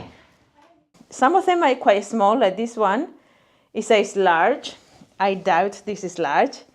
It's more like a medium maybe. And then I have some really cool black and white and gray. And this lovely, this one is actually has some kind of like thin corduroy. And then this one I love. It's so loud. It's so stupid. And look at the bottom. This one is also ashes to dust. I think it's awesome. I love it. Now, I want to do something with them. This is Raw. It's quite a good brand in here in the Netherlands, Amsterdam brand. I don't know what to do because I really think they're really, really great articles. But to be honest, now that I go shopping a lot for the shop, I can find loads of them anyway. And they don't sell. Women don't look at them. And there are very few men that come with the women and complain about not having many men's stuff. Don't look at them either. So I'm thinking I'm going to chop them off. Now I want to make like a really nice cozy blanket for myself. I'm not going to lie. Quilt style with these cute little plaids. But the problem being, they're actually quite heavy. The problem being, I not done a lot of quilting. I have attempted a couple of times. Not the greatest. I love the idea of the quilt and I love the idea of the putting things together. I love it. But I'm not the greatest about doing the quilt itself. So I was looking at one video by this lovely Canadian lady. I don't remember the name. I'm terrible with names. I will not forget your face, but I'm terrible with names. I will put the name here. And she does quilt as you go, and I like that idea. So the idea would be to start cutting them up and make some of my crazy patchwork. Maybe trying to do a couple of like blue patchwork and then start adding the green in the side so it kind of is cohesive and make some kind of patches. This is what I would like to get started with these ones. And I just wanted to give you a quick preview of what I've got in the table. I have quite a few things that I need to work with. The heater's just behind me and I started feeling really warm. I have some of the stuff in here that I bought for the shop. I will be showing you all of this in my second channel, Luz Upcycles More. Luz Upcycles More is a new channel that I started so I can actually talk to you about the stuff the algorithm doesn't like me to talk to you about here. So if you want to know everything that I've got here and what I'm going to be doing with it, you have to go to Luz Upcycles More. I'll put the link below, down in the description, and you can have a look and see what I've got for the shop. I will be making jewelry makes, and I will be showing you all the vintage that I have for the shop. Some really amazing pieces. I think I've put them away already. In the very first video, I have an absolutely amazing wool skirt and a wool jacket that I was showing you in there. Anyway, I hope if you're interested in listening to me talking even more, I don't know why you would want that, but if you do, yeah, Luz Upcycles More, although I should have called it Luz Keeps on Talking. Anyway, I will see you there. For now, let's go and chop off some of these and get started with some ideas. I'm not exactly 100% sure what, but I think we're gonna start cutting some of this. So it's a little bit later in the afternoon, the light started changing, but after much consideration, I thought to just use these blue ones for now. I wanted to cut them up and start playing with the patchwork. So I would like to make like a quilt or something like that, but I would like to start making some pieces, maybe to make a bag first, because I like to see what the all of the plaids look like together. I do have quite a few, and some of them definitely will look better on a quilt. But I don't know if I showed you this or I show you on the other channel, but these are a pair of jeans that my son didn't like it, so they chopped off the legs off. I absolutely love how the distress on these button trousers, how they've done the distress. So I was thinking I might cut it off and use it as a handle for the bag, and then whatever patchwork that I can do with these colors, I could maybe marry with this denim and see if I can create a bag. From there, I would like to start the quilt. I'm a little bit scared of the quilt because it's such a big project compared to just the bags. So I'm gonna start chopping off. This is a project that's been in my mind for the longest time, and I've not been able to do it because I've been feeling a little bit bad about chopping off these shirts. But at the end of the day, generally nobody wants to buy them. So it's no point keeping them in the shop. I mean, of course it is point, but I get so much. And I don't think I've ever sold a plaid. I've sold many shirts and many other stuff, but never a plaid shirt. Okay, so we're gonna start with this one. Has a lovely feel to it and a cool set of colors. I'm gonna chop off the sleeves first and just open it up, and then we're gonna play to put them things together. I also have this bag that is a pouch for now, but everybody likes it. I'm gonna see if I can add some D-rings so I can add it as a crossbody bag and put it in the shop because everybody likes this type of bags. But let's start opening up these shirts. I found the easiest way of doing this is literally start from the bottom between the front and back, and then just go either open the sleeve altogether or go around the sleeve. And it's basically taking it back to the pattern pieces that there used to be. For now, I'm not bothered about keeping any of this stitching, so I'm not going to give myself that much of a seam allowance. I will though keep this the cuffs. I don't know, I might use them for something.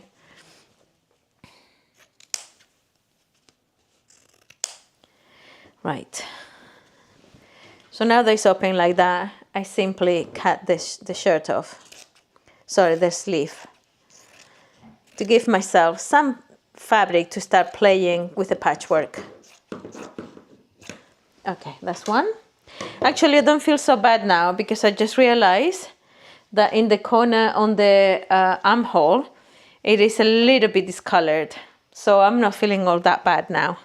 Right, that's one. Let's do this one. This one is a cool corduroy, but we're gonna do exactly the same. Cut from the front to the back. So I was just cutting this shirt and I realized there's some stitching in here. Somebody loved this shirt enough to fix a hole. That wasn't even a bad job. It's right underneath the arm, so it wouldn't have shown a lot. That's really kind of cute. I like people using things and reusing things. Such a lovely, lovely, lovely cotton. The thing is, I feel precious sometimes about my stuff, but at the end of the day, I have so much, we all have so much, that I think I'd much rather make something with it that people will like it, and I will like it. The idea of doing a quilt kind of haunted me a little bit, I'm not gonna lie. To make this, to start doing some panels like this with some of these fabrics feels a little bit less of a daunting of a job. I know people love these things to make the sleeves shorter. I personally hate them. This one is particularly cute. Enjoy your Lee. The history of this garment is from our roots. Its future is in your hands. Enjoy your Lee. How cool is that? I love that. Definitely gonna be using it, but in the finished bag or in the quilt, we shall see. But I'm getting an immense amount of pleasure just chopping it off, because I generally is something that I don't like wearing it, and it's kind of bulking in my arms. I don't like it.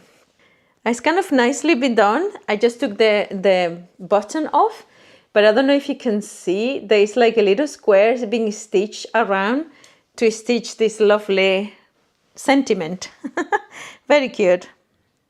I'm taking my time to unpick it because I actually generally want to do it, not ruin anything. And as I say that, the spike just went through all of the layers of the cotton. Right, let me concentrate. I just taken it off. How cute is that? I'm definitely gonna use a stitch somewhere in the bag or something. I think it will look really cute. I'm also saving the button because I think it's also branded. It's actually the plastic white one, but it's branded. And this one has these lovely snaps. It's such a lovely color. So cute. I might unstick it and, I don't know, maybe decorate it and will be a cool cuff. We shall see. Right, so I have 3 colors already and I need one of this one. This is also really good brand. Which brand is this? This Squared. All of them are really quite good brands. This one has like a, how you call it, stone wash, but inside is so much brighter. I quite like the stone wash. Let's get this sleeve as well. And once we have the 4 of them, we can play around with the patchwork. Oh, so look at this. Somebody's already taken the shirt in. Can you see? That's the original hem. And then somebody took it in. Maybe it was too big to start with. I could have done with the fabric. I could have done with original fabric. More fabric for me. So it's quite a bit later, as you can see by the light. So I've decided I'm gonna make the same bag that I did with the white fluffy bun on the last video. But I know I started saying I want to do a quilt, and I really want to do a quilt. I'm a little bit, every time I was like, right, how do I start? I was getting a little bit, I will cut more of the fabric. Now that I've cut some of them, I will just cut them up and start doing some patchwork. And then I'll talk to you when I'm a little bit more into it. I was just feeling a little bit anxious about starting from zero to start doing a quilt, which is, I've never done. I really would like to either do a quilt for my bed, which would be a really big one and I would have to get a lot of fabric, or a quilted jacket. That would be really cool. I have a cardigan that I really like the look of, so I think I might do that. Anyway, I was looking for the padding to do quilting, and this is my pattern. I cut this piece, folded, because this is my pattern for the bag. I find it easier, sorry, what did I do here? Maybe like this. Yes, I think maybe like this. Yes, exactly like this. So I'm gonna leave, I'm not gonna chop it off yet. What I might do is trying to get, that's wrong. Oh no, I cut it wrong, hold on. Right, I cut it wrong, didn't I? I cut it wrong. Because what has happened is I put this side as the side that is in the middle. So now I need to chop it off and fix it again. I was actually going to show you that I don't have enough of this. I've run out of practically all of it. So I'm just going to be stitching some pieces to be able to have enough for the backing of the bag. So yeah, I have these 3 pieces, and now this piece that I cut wrong, because I don't know if you notice, I was talking to somebody in the shop and I wasn't thinking, to be honest. So see, this is not the middle of the pattern is here. And yes, I could just have this one in one big piece, but I don't understand why I don't have it. I have no good explanation for it. Okay, so now what I need to do is to chop it off in the middle. I need to be careful because the camera died, so I have to charge it. And whilst I was charging, I started cutting pieces of the shirts. Nothing too major. I just cut some pieces. Some of them are still quite large, and some of them a little bit smaller. And just literally, I don't have a pattern per se. I just cut some pieces. But now, come. I'm trying to do everything. I'm trying to talk to customers. There's this lovely girl that is coming to help me. I say girl, she's a young woman. And she is a PhD in creative businesses, I think it is. Okay, so what I'm going to do is I'm going to cut it off and then sew it in here so it's in the middle again. So she's basically going to help me to do marketing. There's many other ways that she can help me. But for now, she was getting we had this idea of outfit of the day. So she was trying some of the skirts and tops and jackets and some of my bags, and she looked so cute on them. She really did. Some of the stuff was too big for her. She's quite small, so we have to really pin. She was like putting some of them with with the head tie. She was pulling some of the jumpers and putting the head tie. It was so funny, but she looked really, really nice. So hopefully we're gonna be seeing some of her Instagram and hopefully TikToks with the vintage upcycle and my pieces. Right, so now I have 2. What I'm going to do is I'm going to stitch it this way, and then I'm going to stitch all these pieces to have the other side. And then what we're going to do is we're going to start stitching my pieces of fabric. You know, to be honest, some of them I'm going to be using this side, some of them I'm going to be using this side, because you can see the colors changes quite a bit. There's one, I told you, there's like stone washing one side, but then it's much brighter on the other, so might miss a match. And we're going to stitch it onto this and quilt it as we stitch, and then from there we put the pattern back on and then we cut it into shape, because I think that is the way you should do it, not the way I've been doing it until now. I generally hope you don't watch my videos to learn how to do something. You should watch my videos to learn how to going for it. This is very annoying. I don't know if you can see.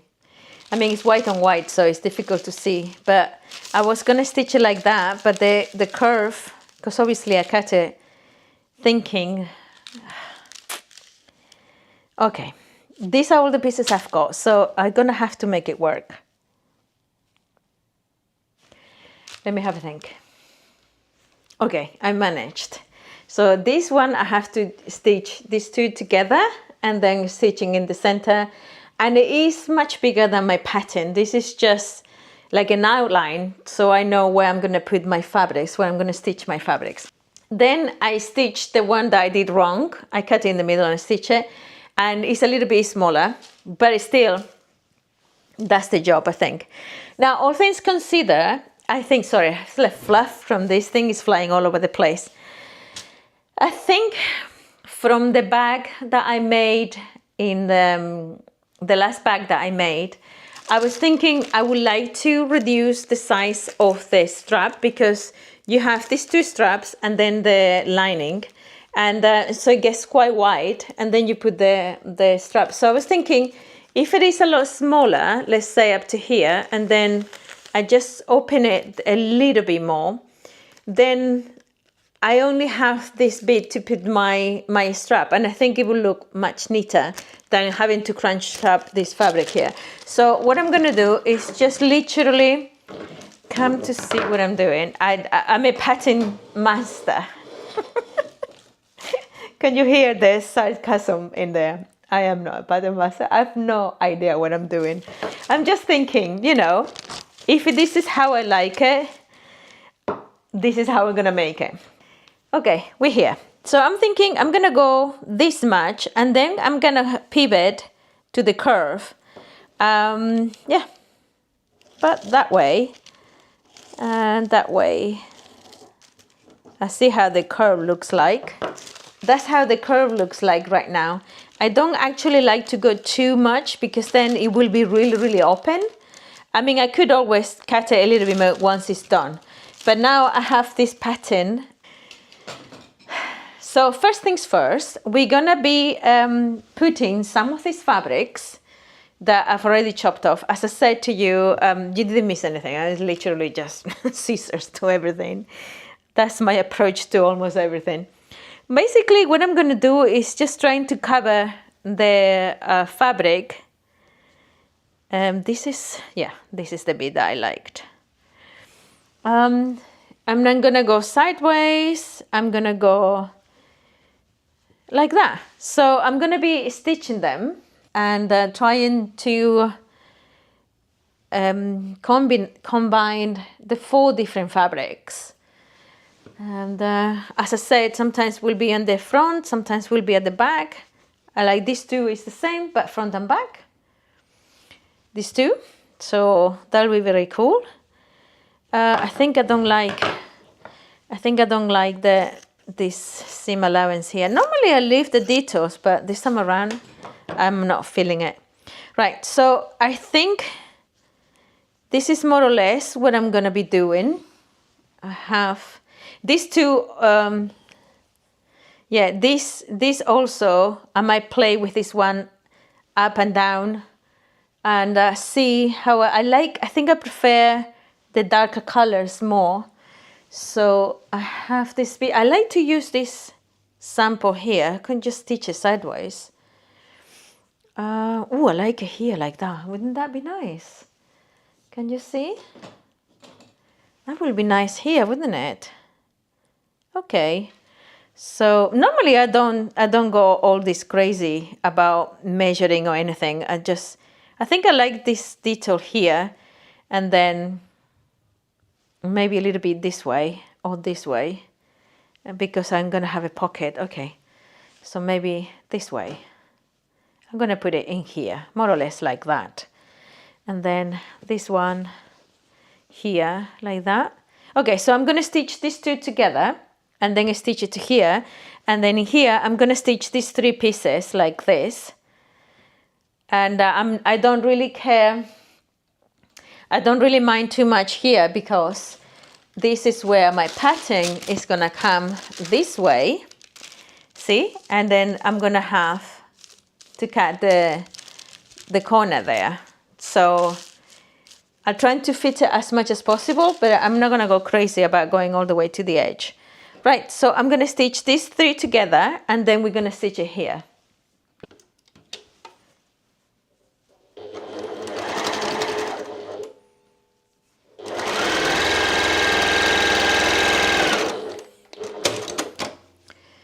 That's one. I will iron them, but for now I'm just gonna do it like this. Actually, do I have a bigger piece of this? Oh, I do have this piece. I do have this piece. What if I put it up here, upside down? I'm gonna do that because it looks nice. And then I can match it with the other one. Yes. Oh, if my quilt will look like this, oh my God, I would love it.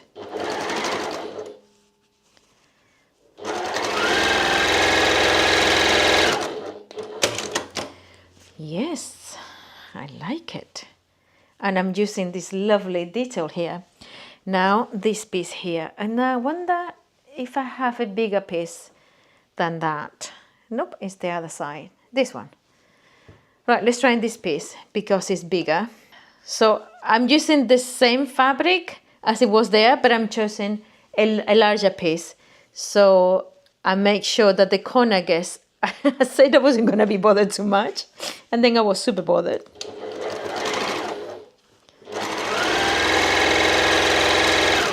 Okay. Right, so that's my piece. Ooh. Do you like my special effects? Okay, so I put a pin on the placket of the shirt that I was working with because I need to stitch it close here. See, it's open. So when I'm stitching it to the batting, I need to stitch it close. So what I'm going to do is I'm just going to put a couple of pins so it doesn't move too much. And I'm going to do a little bit of quilting this way and vertically as well. See, I show you, this was the same fabric, which is different from this one. It's the same fabric that I had here, but it's a longer piece, so I'm pretty sure. At first, I'm not going to be bothered, and then I was super bothered. I think I'm going to put some pins here. I've got the machine threaded with silver on the top, and I think since the patchwork itself is pretty crazy, I'm going to leave it with silver because it cannot be blend properly. I'm choosing a very long stitch.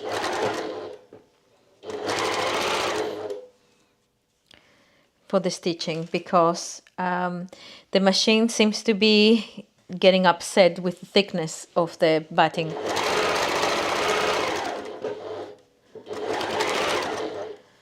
And here is the one bit that I want to get closed.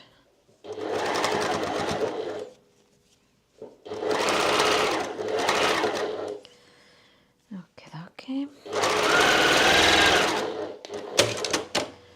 Right.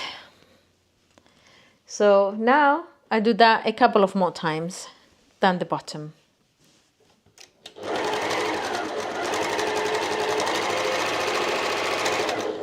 This is gonna look really, really cool. Okay, so what I'm gonna do now is I might do a few verticals as well.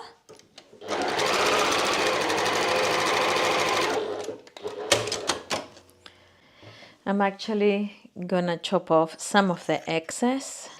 Now, where's that piece that I really liked? Which one was it? Did I use it? Okay, hold on. No, it's this one now. Okay, so I could, because this is here and this is here, this might be one of the sides of the bag. I'm not 100%, I quite like the detail. So I'm not 100% sure whether I will put an exterior pocket because I quite like this showing this way. Where's the other one from this one? Is it here? Because I'm thinking maybe I can use them all. Seriously, I don't know where all the fabrics have gone. I chopped them. There we go. That took some time. But there should be 4 because it's 4 shirts. So I'm wondering if I can do this one like here and decorate, you know, decorate this piece. Right, so I have this, and this one. I can put some of this one now here, but I might even put it in upside down like this. Or is it too? No, I quite like it. I quite like it. Do I like it like that more? Yes, I do. It's too close to that one here. Okay. So if I put this guy here, and then this guy here, can I do that? I could do that. Do I like this composition? Would it be nicer to have this guy here? It's too blue, isn't it?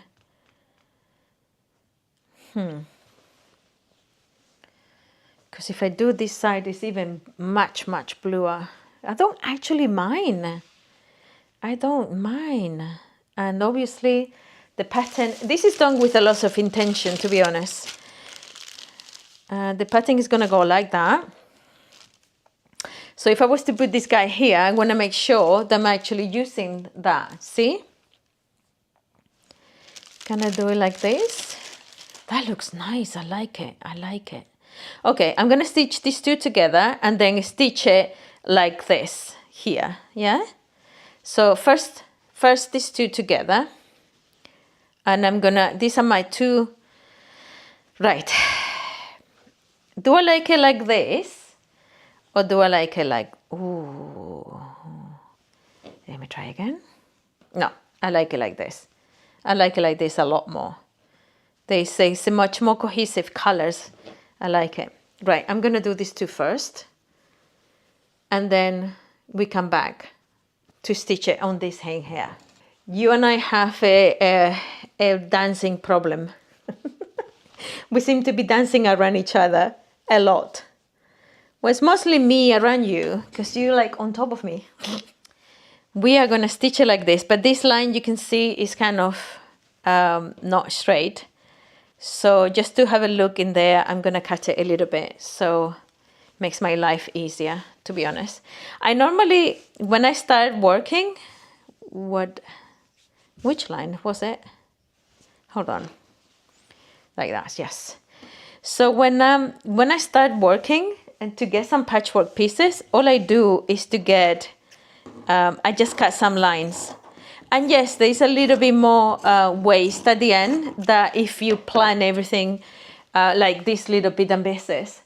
But what I'm trying to do is every Christmas, I love making little hearts, decorated hearts. I have some from last year, absolutely gorgeous. And what I love to do is to make some of those decorated Christmas thingies, and I put lots of these little scraps. I cut them in the, if I don't, I mean, these are quite fairly big. This one I cut it to use it, but I mean, smaller scraps. And I chop it a little bit and I either use them in the patchwork or use them inside. I think on the channel, I've done a couple of those. Right, okay, so now we're gonna stitch it like that. I've done a couple of the hearts and they are in the shop. And it's so sweet. People really, really like looking at them. And they was like, oh, what is this? And it's like some pretty things that I made a long time ago. Nobody's asked for the prices yet, because I think they think it's a decorating thing. And to be 100% honest, it is a decorating thing. I love having them around. Anyway, I'm gonna finish this bit and then I'll show you when I have a little bit more build up, because this is how it works. One of you explained to me that what I do is improv patchwork, and I think you're right. Oh, I need to tell you, thank you so very much for everybody that made the comments about the Yuki overlocker on my last video. I overlocked some knitted fabric and it was all ruffly, like a lettuce ruffle thingy, and lots of you gave me lots of tips, so thank you so much. I'm gonna have a look at the, what was it called? The differential foot or feet or something like that. I'm going to have a look at my machine and figure it out. But I appreciate so very much all your help. Because at the end of the day, I'm not, I don't know what I'm doing. Haven't you figured it out already? I have no idea. See, I started by, oh dear. Let me concentrate. Oh my God.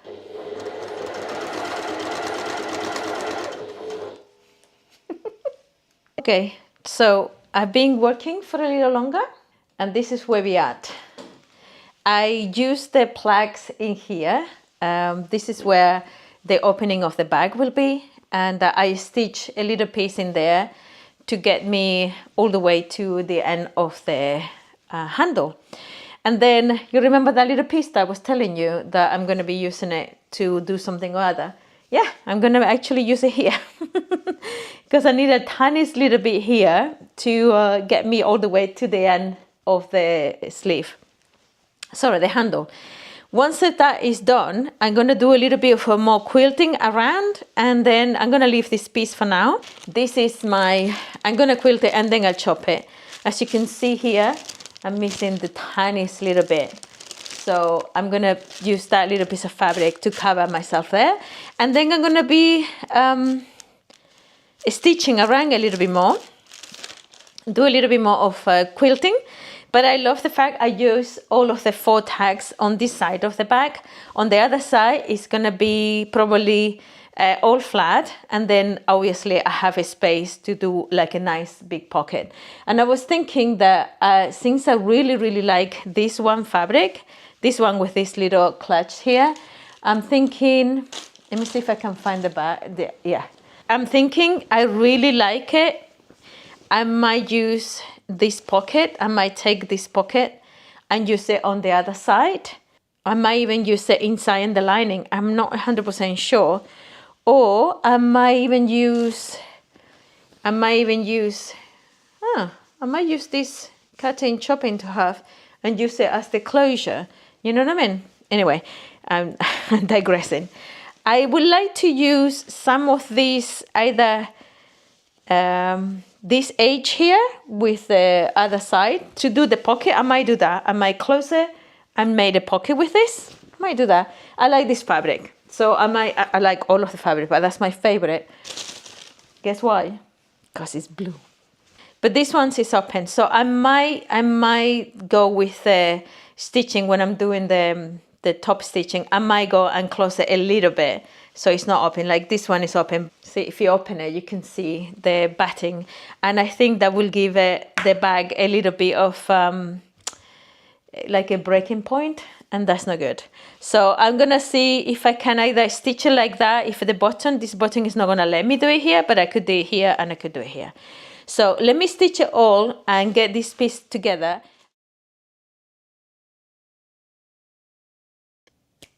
I wanted to film a long time ago, but it's dark already. Some days it's crazy busy. If I tell you the amount of jobs I do in one day, you wouldn't believe it. So many different types of jobs. Now I have this lovely done. I just attached the lining through the opening, and I'm so pleased how the placement of this pocket. I also, was it on this one? Yes. I also have fun closing the buttonholes of the original shirts, doing that crazy stitching up and down like I did on the other bag. So this is a lovely bag. I have the two pieces here prepared now. I am going to try to put it together now, and but I'm not sure if I'm going to have time to finish it today, because today is the day that I go to do the volunteering for teaching upcycling in Rivierenbuurt. And I think today might be the last day I do it. It's just too many jobs, too many things. There's something else going on that I can't talk to you about because it's private. But there's a lot going on, and I just kind of stretch for everything. So unfortunately, something has got to have to give. And what it has to give is me teaching. But I mean, all things considered, I'm very proud of what I've done, because overall, I started in January, and today would be my last day of doing volunteering work. So it's almost the whole year that I've done. In Moisoi, it was every Friday, and it was the whole day. That was way before I have this shop, of course. And then when I have the shop, I have to stop. And then in the sewing upcycling thing, I've done it since the end of June. So quite a few months as well. I even started doing that when I was still going to Moisoi. So at one point, I had 2 volunteering jobs because I'm passionate about this. And I want to really show... okay, I just realized I should have trimmed this thing. Let me trim it. Yeah, I'm passionate about upcycling and passionate about secondhand textiles. And so I was kind of trying to help people to understand. I just have a conversation with 2 young students, male and female, both of them. And it was so sweet to hear them being so excited about what I'm making here. They went straight away and they subscribed to my YouTube channel, which is quite funny. It's like, but you can see me doing that bag in the channel, and you can see me doing that in the channel, and they were like, oh wow, they were like really taking a bag. So it's kind of nice. And they're not fashion students, they are politics and something, international politics. PPE or something like that. They told me it was to do with philosophy and politics, and very interesting subject. My daughter is also doing, at the moment she's doing Habo. Habo is one of the branches of secondary school in here, and she picked politics as well, the politic branch. So it's kind of human. In Spain, it would have been humanities. I think that's what she picked. The stem that she picked in here is called the stem, like the branch that she picked. And I think it's fantastic, because I think the way the world goes, we need more people aware of everything. And I'm not going to talk about politics. So relax. The reason why I don't is because I am a very passionate person when it comes to politics. And I wouldn't in a million years dream of doing it in this channel. The whole point of this channel is that you come here to entertain yourself watching sewing and something cool, nothing to do with politics. But yeah, my daughter is interested in it, and I'm cheering her on because it's amazing. I think, as I said, you know, the more people knowing what's happening and working, the better. Okay, so let's go and stitch the size. We're gonna stitch. Oh, hello. I almost lost you there. So look at how dark it's getting already. I just saw the silhouette of a massive spider in the garden. Right, so we're gonna stitch this the bag, and then we're gonna stitch the opening of the lining as well, and leaving a little bit, and also do the little darts. I hope the pattern modification will look nice, because I really would like for this to work. So now I'm really running out of time, so I decided to start decorating the leather strap. I've done a little bit of stitching with the silver, and I attach it to here. I think that's as much as I will need. Oh, I haven't shown you. This is what the bag looks like right now. I've done a top stitch all around the top, and I just realized I haven't cut the little bit and pieces. I still need to look through all of it. I love it. I love it. I love the patchwork. I'm actually really excited to see it. I've done a top stitch, and I think I will carry on working with the pattern to see if I can make it a smaller size, and maybe make the whole, how you call it? Sorry, when I'm tired, my words don't come out. So I will stitch it like this to each other, to itself. But at the moment, I'm having fun decorating the handle. So I thought maybe you would like to see what I'm doing. So basically what I do is I put the roll over there, and don't get them done. I just literally hold the cord against the strap, and I start slowly so it doesn't, and I just literally, I'm not necessarily putting it straight. I move the cord as I go.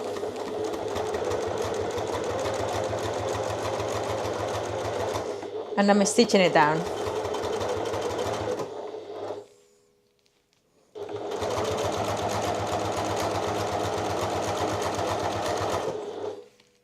I'm gonna cross it.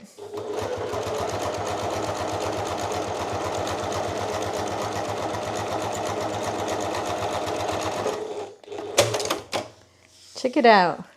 How cool is that? I think there's not without three. There's not a second without a third. So I think I'm gonna do one more, and then we call the decoration done. Seriously. The amount of work I do for a bag is ridiculous. I love it though. If I'm gonna make something special, I'm gonna make something special.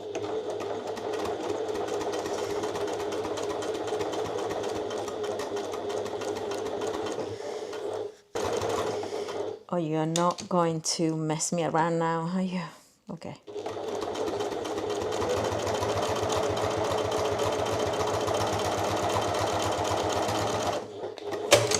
So I think I missed the strap. I think I missed the strap a little bit here, but I'm gonna do a little bit stitching like this.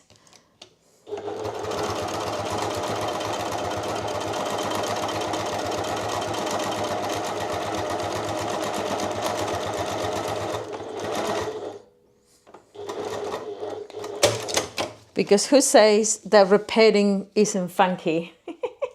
I'm having a lot of fun making this kind of detail with the leather. And I think what I might do is actually get a piece of leather for a bag and just decorate it like this. Something just fell off. Okay, so I'm not going to be able to finish it today because I kind of have to go. I should have gone 10 minutes ago.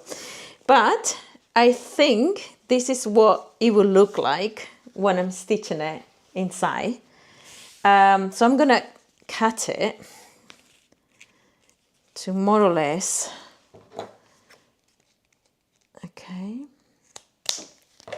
yes, okay, so that's the handle. I need to remove all these threads. You saw me going forwards and backwards, so once I cut the threads, it's not going to come undone.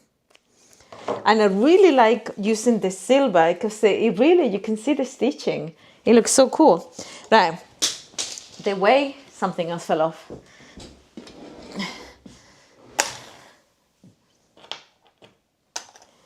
You know it's late when you're throwing around everything when you're working.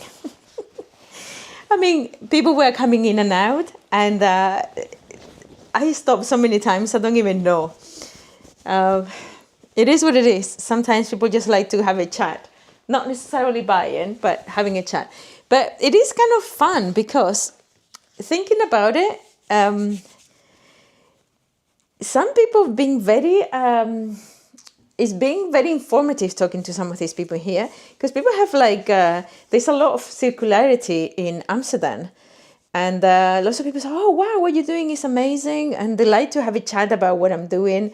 And so you saw me putting the strap all the way down. See, this is the two sizes of the outside of the leather of the bag. And this is the thingy. And it has to go up like that. And now I have to put this bit on here like this, yeah? Before I stitch it, I'm actually gonna, I wanna have a look inside. The decorating that we just done is up and not down. You see what I mean? I'm not placing it inside out.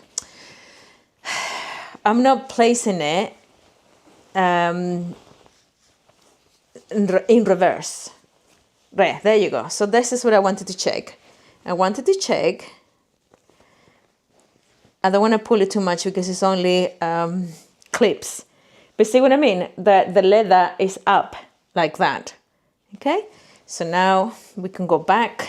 Yeah, what I was saying is that people have a lot of knowledge about circularity in the Netherlands and in Amsterdam. So some people are being really nice conversations. I've had some people in here. It's really nice.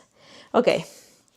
So maybe there will be somebody that can help from the gemeente. The gemeente is here, the ayuntamiento, the town hall, the local government of Amsterdam.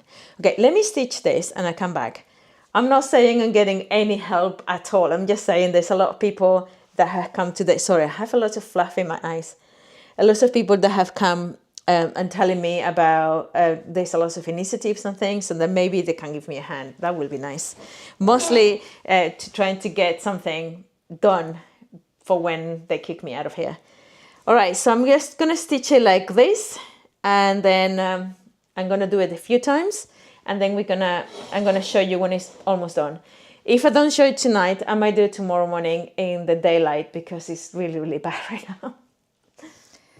Good morning. It is tomorrow. And it is not morning. You know me. It's just after lunch. So I kind of finish it. Notice the air quotes.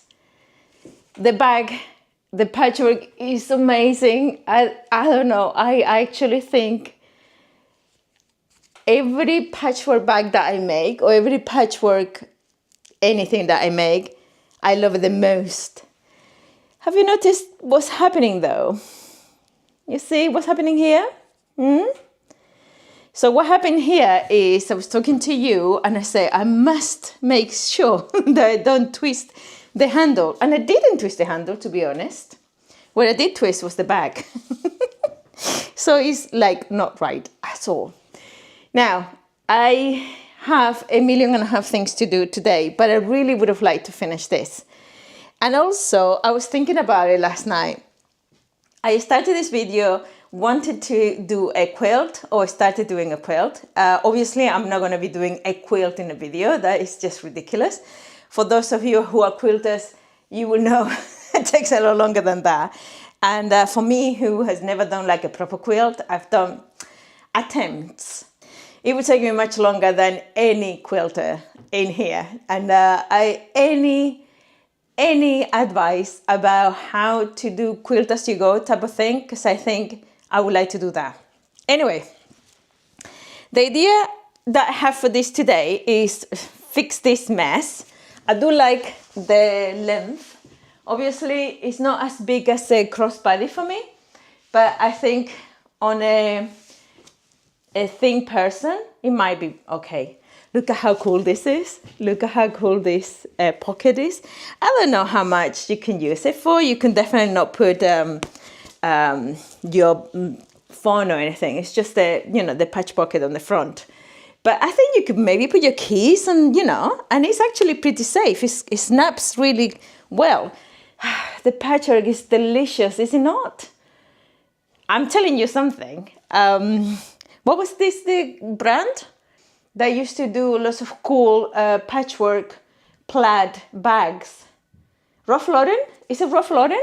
But Ralph Lauren used to do this kind of patchwork for jackets and things like that. And I'm telling you something, I think it's up there.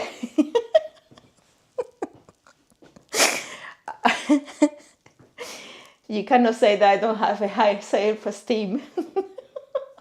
Comparing myself with Ralph Lauren. No, seriously though, isn't it gorgeous? I love it. Anyway, let me start looking at it. I absolutely love it. I'm gonna fix the handle. I didn't quite stitch it properly here, so I'm gonna fix that, turn it around properly. And you know what? I might do what I did to the white one. I might do the little bits of leather and stick it in here. That could be kind of a thing for this type of shape of bags. I think it will look really cute. But also, what I'm going to do is I'm going to find of this corduroy fabric. Oh, I actually stuffed them in here to show you, to have some, because when they are deflated, they are a little bit sad. I still have, hold on. I have the other, found it. So this is the wrist of the corduroy type of shirt, and obviously I have the other one, but I want to reuse as much as possible. So I was thinking maybe I could cut it off a little bit and put these two buttons, just unpick this like I always do, spend all the time doing something silly like that. I might cut it to the edge and see if I can get away with it. If not, I have to unpick it and fix it. Anyway, cut a little bit here of this bit here and put it in like here, like so, yeah? And then use the other stuff on the other side to close it. Okay, so eventually it's gonna finish like this. It's gonna be closed like that, see? With the two buttons like that. And I'm gonna oh, this is so gorgeous, I love it. So something like that, I think it would look nice, no?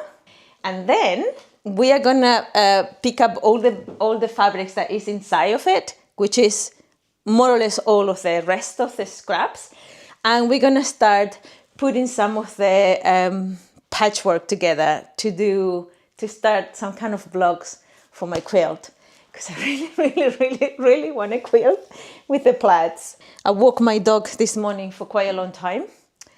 And she was happy because for the first time in many days, it wasn't raining a lot in the morning. It was kind of sunny and okay. It's actually like 11 degrees. It's not even that cold. So we went for a nice, lovely walk and she loved it. She's the cutest thing. Every time I just not just take her for the toilet, but I actually take her for a walk. And she realizes that we're going for a walk, not just for the toilet. She walks a little bit ahead, and then she turns around and jumps to me, and she's like all happy, like, and then she struck herself against my legs like a cat. She's so funny. Just to say she's happy that she understands we're going for a walk. We're not going just to the toilet. It's kind of sweet. Anyway, chatty, not much work. I think you're a bad influence. I'm about to finish it. I just put the tab in here and I measure where the tab will close here. I really like those buttons, they're so cute. So I measured it and I'm just gonna do the square like this. I thought of bringing you in for the finale. I'm gonna be recording things in the shop, stuff that I just brought for the shop, and I'm gonna be sending it onto the second channel. So if you're interested to see the vintage that I've been getting, is some amazing pieces. I'm not gonna lie, I'm so lucky. I get some beautiful wools. I'll show you in the second channel. If you're interested in that sort of thing, go to my second channel. For now, let's finish this. So when you press this button, I appreciate the help. When you press this button, it says that every time it finishes, it goes down. The needle goes back down. Ooh, hold on. Oh, I almost got the pocket. I was thinking about it and I almost got it. I need to stitch it without the pocket because obviously I will stitch the pocket close. That's not very clever, is it? Okay, so let's go.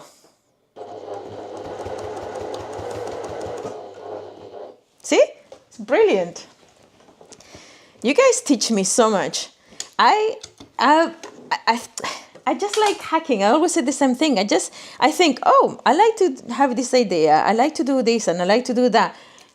Chances are, I would say 90% of the time, I don't know what I'm doing. The rest of the time, I'm just going for it. And that's okay. This is brilliant, but I needed an extra stitch. Oh my God, the other day I was working. This machine is so strong. I know it's not an industrial machine, and if I'm taking things seriously, I think I might think about getting one. But this machine is so strong. The other day I was doing something, and my hands were around the sewing machine. I was doing something, and then I realized that it was going off things. So it was going off the line that I wanted to sew. So I went back on, and this thing that goes up and down hit me on in this finger actually, hit me on the nail. Oh my God, the pain. And it's like just, I didn't get the needle through or anything. It just hit me as it was going up and down. Oh, that hurt so bad. Okay, I think I'm gonna be doing another pass around. So it's super strong.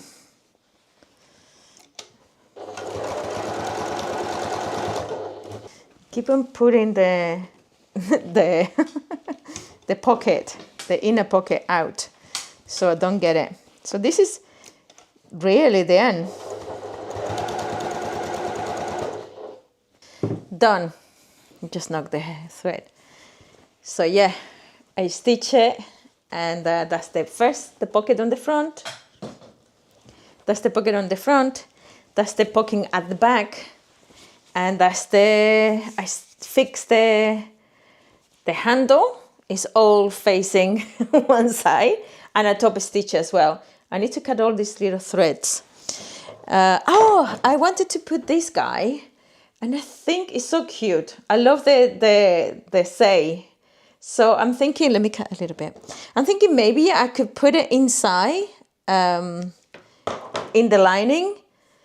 If I was to do like a loop somehow, I could stitch it like a loop maybe.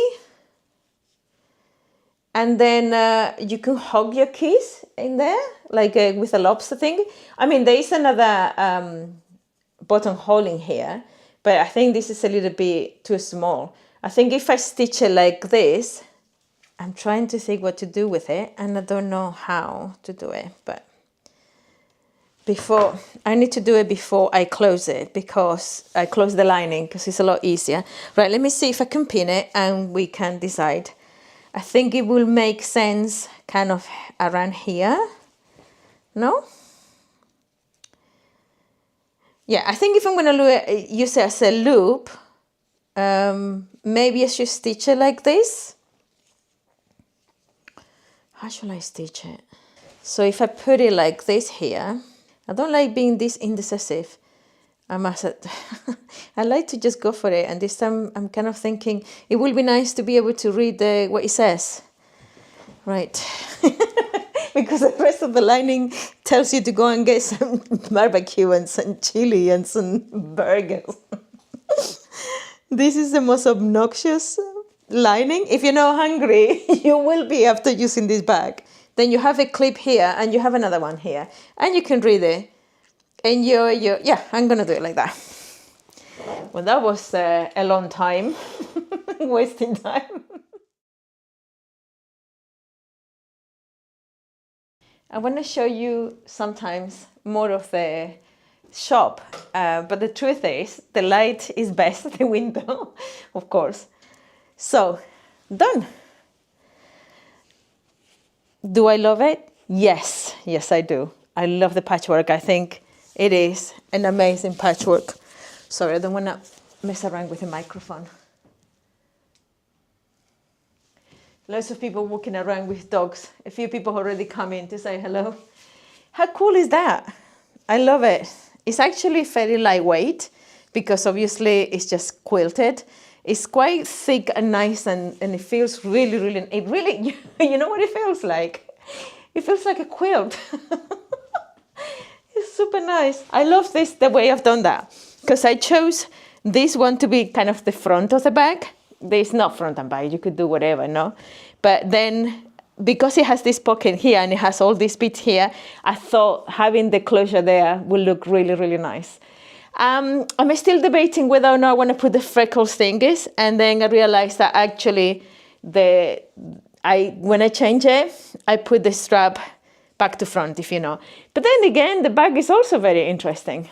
I love it. Let's see how it looks like on her. Let's take this one off first, and then, okay. This sweater, by the way, is a cotton Ralph Lauren. That's what I think Ralph Lauren was in my head, even though I couldn't remember the name. Oh, yeah, I really hope you're not taking me seriously, because I am not taking me seriously. Right, so that's her. She's gonna go, where's she going? Anywhere, really. Looking really nice. Oh my God, I love this bag. I really do. I need to take some pictures. There's still some threads, my God, everywhere. Great. Let's see. So I just really got like a really nice camel coat.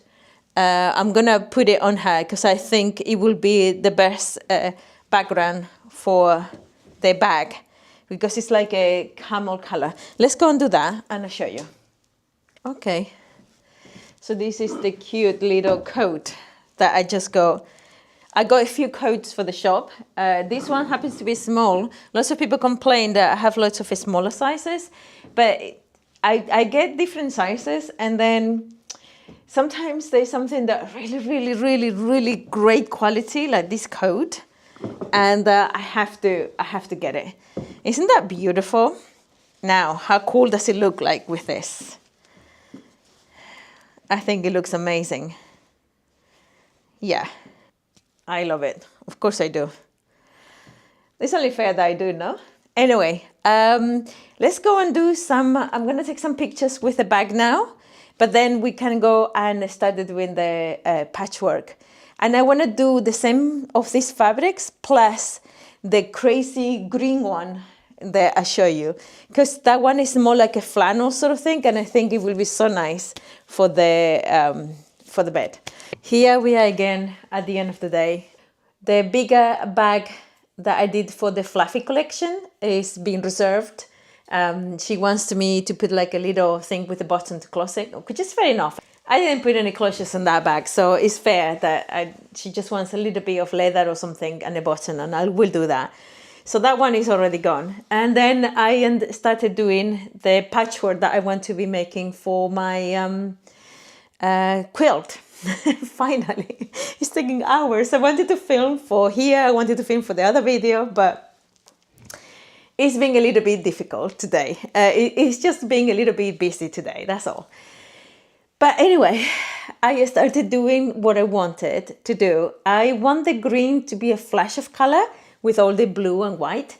And I also use some of the fabric, where is it? Here. I use some of the fabric turned inside out, just to give me a little bit more variation with the fabric. So then I realized I wanted to do quilt as you go, and I was having fun making the blog. Finally, I was kind of in the mood a little bit, and it's quite later in the evening now. It's just going to 6 o'clock in the afternoon, so it's quite late. So people are not passing by, and so I go into the mood and doing this, and I think it looks really, really nice. I'm very happy with it. It feels so nice. But yeah, I think I'm gonna leave it here, and I'm gonna make a few more pieces. It's almost perfect rectangle. You know, normally you know me, I just chop pieces and I stitch pieces. So yes, I think I'm gonna leave it here, and I hope you enjoy the video. If you have any clues on how to quilt as you go, and you have any tips how to do it super easy, tomorrow I'm gonna go and buy the quilting batting, the cotton batting, and then I'm gonna have a look at that box there. The Yuki box is full of cotton, to see if I can get like the bottom part of the quilt. This is gonna take quite a long time to finish, but for now at least I started doing some pieces. Thank you so much for being here. I hope you come to see me on the second channel, and I will see you in the next one. Bye. And I just wanted to show you, doesn't it look like a butterfly? It's so pretty. All crazy patchwork. I mean, I love the fact that it's a solid darning there, and then all these pieces here. Oh, look at that. I put it in a roll on my wallpaper. This is how I organize my scraps.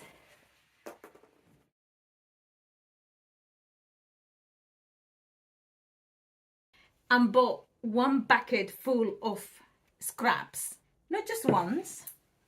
I've done it twice. So now I have 2 stashes that I bought, plus my own stash of scraps. I am in serious trouble if I don't get rid of some of the fabric and do something with it. My partner might be having a say about the amount of fabric I'm buying in. And I'm not only just buying fabric, I'm now buying scraps. Quite an assorted amount of colors here. I put them like the natural colors there. Then I have some pinks and purples, and then some greens. That's the only classification I've done. There's a little bit of browns and rust and a little bit of blues. But these ones are all really bright. So I'm thinking of using the brights to get the panels done for the bags. So the challenge for today is to see how much I can make with all this fabric. So right now it's 10 o'clock, and in terms of time today, I have until like 4:35 the latest. Then I have to go and do something else. But until then, how much can I get done? So I have this lovely panel and this lovely panel. I think I'm gonna try to get some cute little backing fabric and do like a tote bag with them. But now I'm gonna be going through these pinks and purples. Let's do this.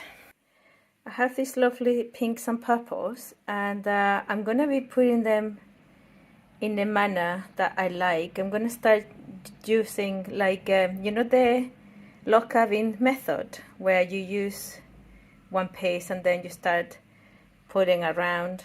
And I'm gonna be picking some beautiful pieces like this. Some lady, see, this is a bag of scraps that I go in a thrift store, and it looked like some person was already marking them to cut, but I'm gonna be using it as it is because it's such a beautiful piece of fabric.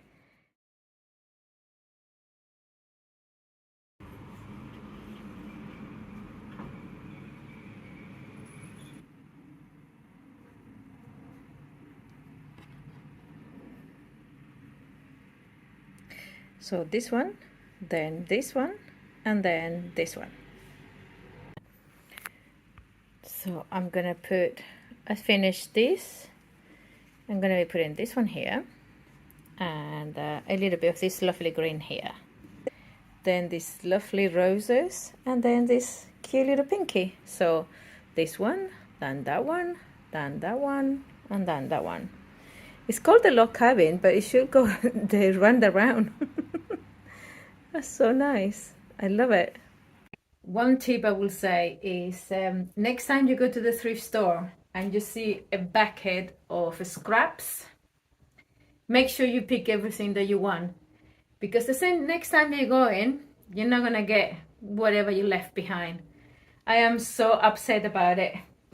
Anyway, I have been a busy bee, and I have created some of these beautiful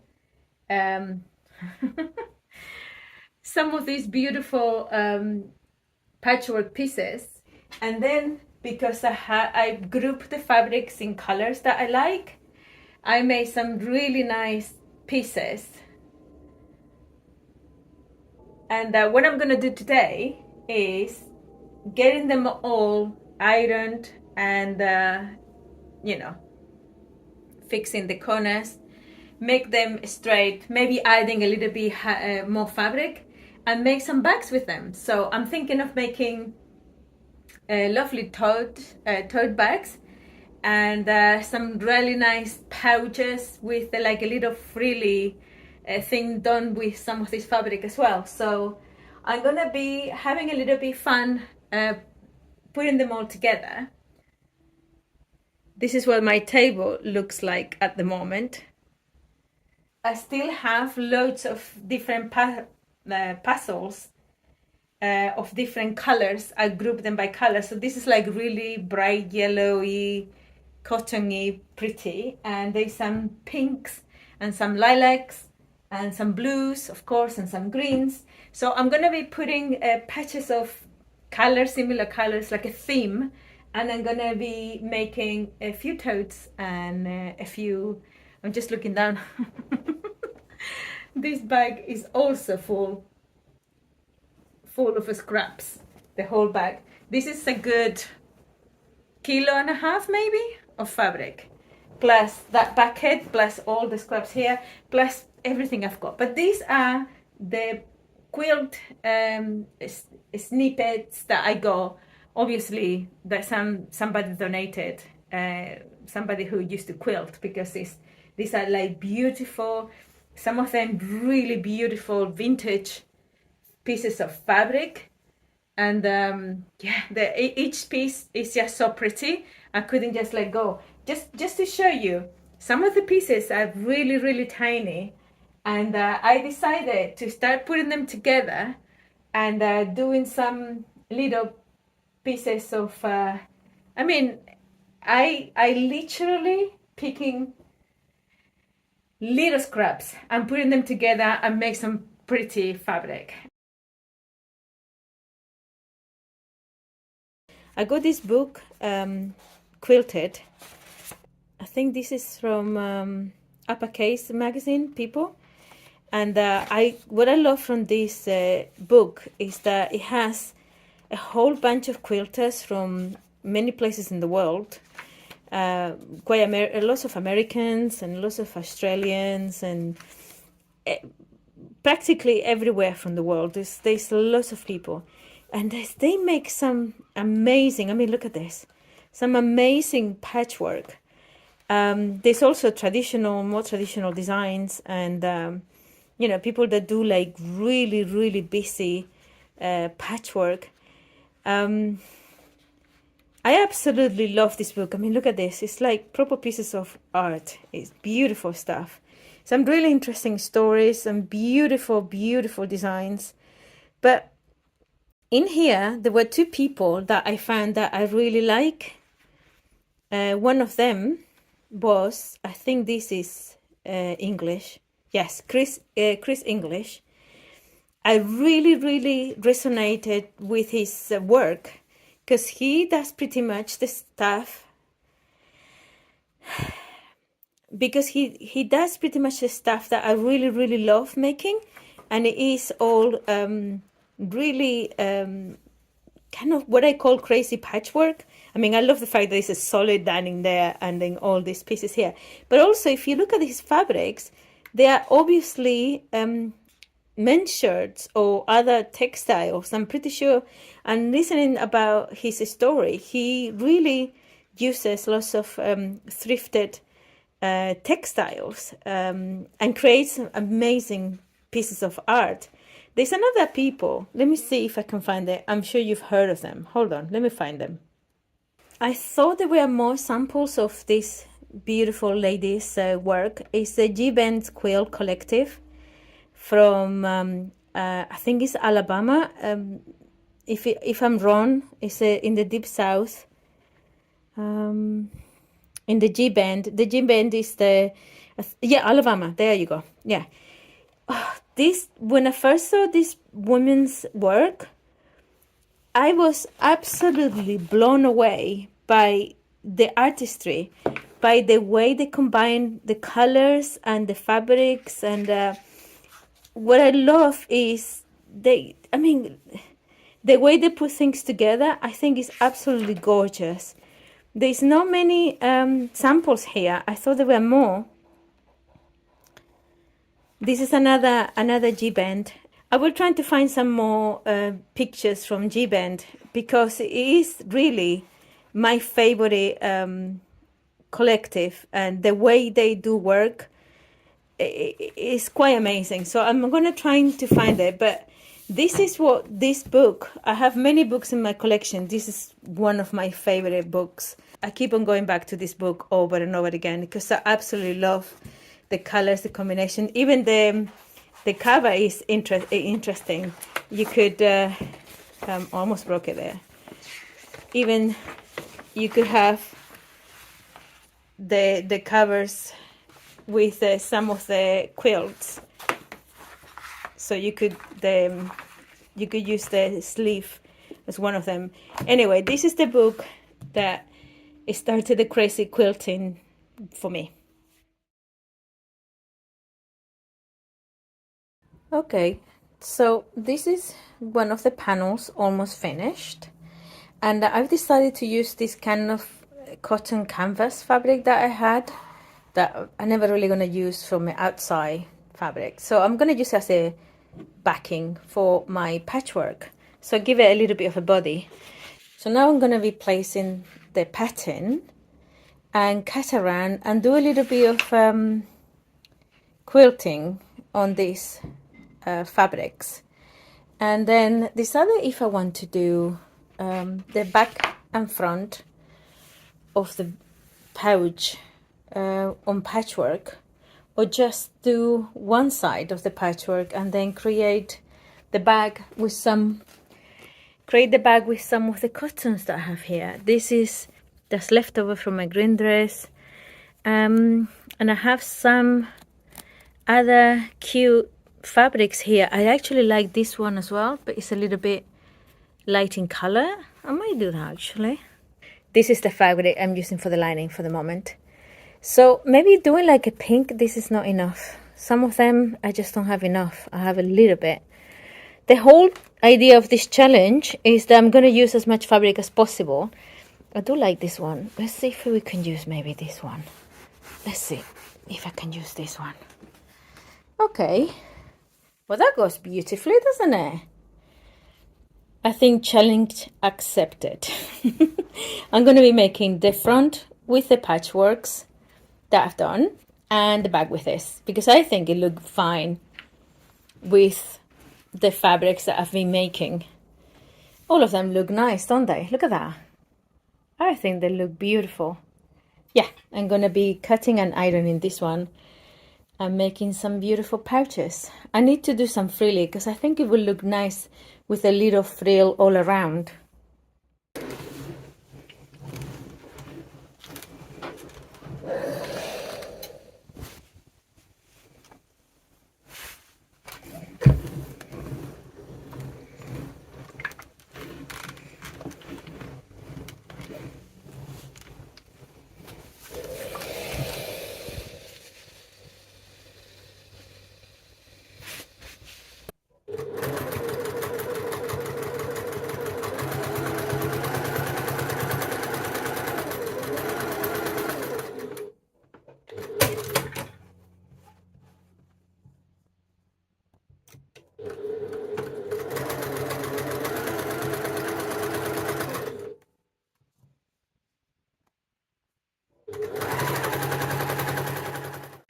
I'm making the straps for the tote bag. I'm using this interfacing, which is the only one I have at the moment. It's quite thin, but it does the job. It keeps the fabric really strong. I just stitched together a couple of scraps of this beautiful lilac, and I'm gonna make the strap. I really didn't think how this purple gray was gonna look with the yellow, but I actually think it's such a beautiful combination. One of my favorite color combinations is yellow and purple, so these two are beautiful. And what I'm gonna do is I'm just gonna stitch the here securely, and then just making it all up with the lining. That's the lining there, and they are just ready to be made now. So let's see how it looks like when it's done. Okay, so I've been looking at the shape of the bag, and I'm not 100% sure I like it so much. So instead of doing the frilly thing, I'm gonna finish it, and then if I need to make any adjustments on the pattern, I'll do that. So this is a super cute zipper that I had in my stash. I have a lot of stuff in my stash because I buy a lot of stuff in the thrift stores. That's part of the whole point of this challenge, using my stuff. Anyway, this is how you put a zipper. This is my front, and this is a lining. So you put the zipper face down on your outside fabric, and then you put your lining on top, so making a sandwich. So line it up properly and pin it like this, like a sandwich. Can you see the 3 layers? Pin it in place and stitch this way, and I'll show you how I do it after. Okay, so I've stitched them together. So that's the sandwich. Can you see? I stitched it like that. That's the zipper. So now all I need to do is I move the zipper away, and what I'll do now is do a top stitch here all around the zipper, so just give it like a really nice finish. And then I do exactly the same thing with the other side. So once I've done the top stitch, what I do is that's my front. So what I do with the bag is, now that's a stitch, I'm gonna do a top stitch, but after I've done the top stitch, I'll show you how I do the bag. You do exactly the same way. Let me close it so you can understand what's happening. So that's the zipper, that's the front, that's the back. I stitch like this. I hold the bag on the zipper, and I make again a sandwich. As you stitch, you move the head of the zipper away from the needle. So I stitch here and then open it up and do a top stitch again. That is the pouch stitched and open up, and I just wanted to show you, doesn't it look like a butterfly? It's so pretty. Anyway, so you can see here I have top stitched after stitching it together. So now you have the right side of the lining hitting each other, and then you have the outside. So what I'm gonna do now is, basically, this is how you stitch it. You put the 2 sizes of the lining together, the 2 sizes of the outside fabric together. Don't forget to open your zipper. Don't forget to open your zipper and leave the head within inside. Don't, put it down here, because once you stitch here, then you can put the head. And I know it sounds like a silly thing to say. I have done it many times. So what we should do here is we open the zipper and we stitch. We pin everything because it's easier to work with. But basically you go around, you leave an open in the bottom here, so you could turn the bag around. So you go like that, then you go over this, all the stitch around, back in here, and leave like 10 centimeters or however much you want to leave to turn the bag around. I'm also going to put my little label in here, folded, so when I'm stitching, I catching it on the outside of the fabric here. I just finished the tote bag. I am actually quite tired because it's quite warm in here today, but let me show you how it looks. I'm really happy with it. Don't you think it looks lovely? I've made a video with all the details and I put some more pictures. Now, one thing, totally aware that I might have to chop the little bit off the round thing that I did.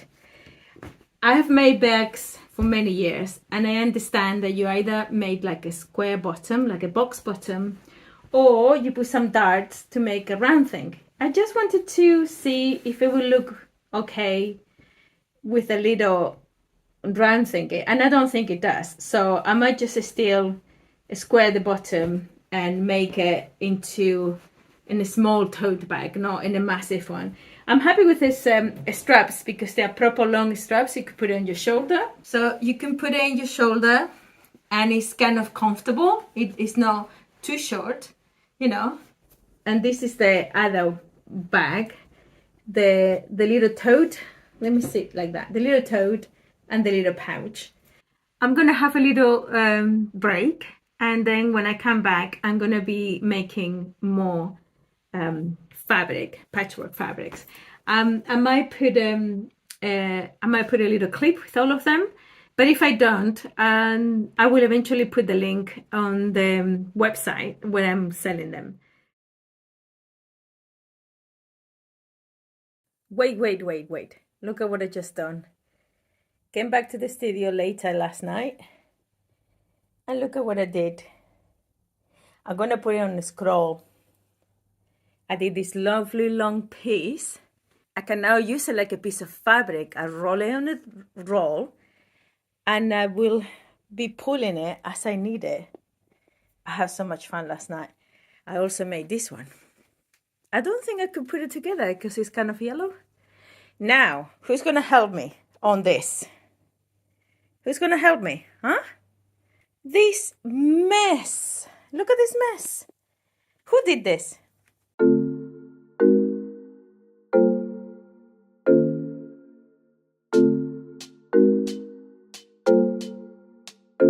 It's RSS.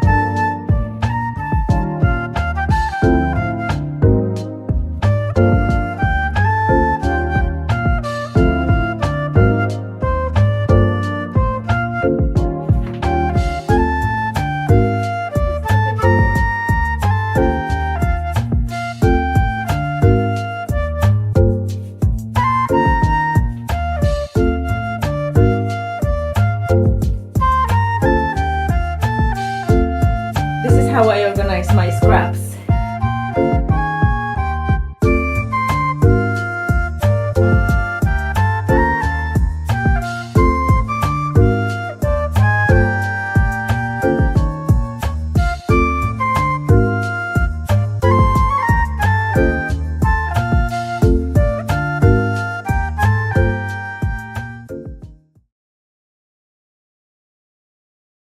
I generally can't get over this little stitching at the back. I think I need to do more of that on fabrics that not just... So it's really the same pretty much, isn't it? I didn't measure it, but look. I said to you I was just gonna cut it in quarters and fill it. I didn't do that. I started cutting and then I carry on cutting. And I started making pieces of fabric as I always do. No joke.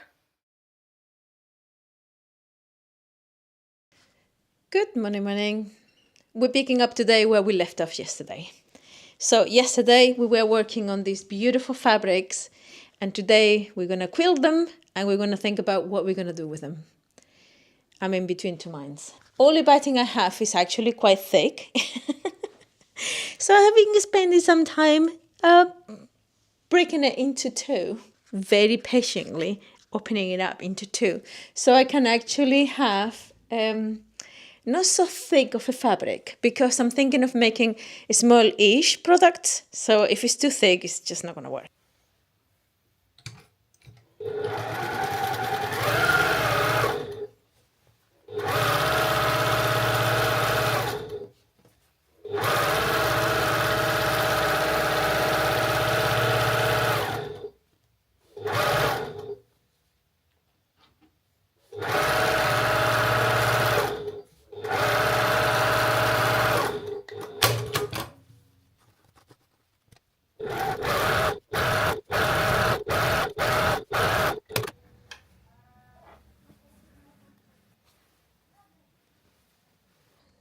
I've quilted this panel, and I did this panel because I have two direction fabrics. This one coming this way and this coming this way. So I quilted it following the vertical lines and then coming to the horizontal lines.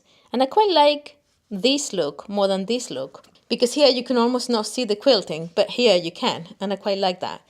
I made myself a little pattern for the longer wallet type of pouches, and I've been looking around to see what sort of notions to use. So I think I'm gonna see if I can find more of these zippers.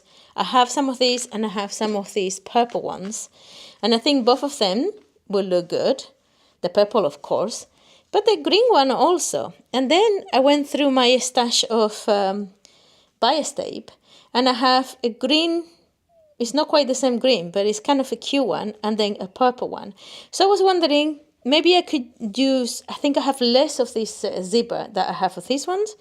So I could pair these two together, and I could pair these two together. So I kind of like the contrasting of the green more.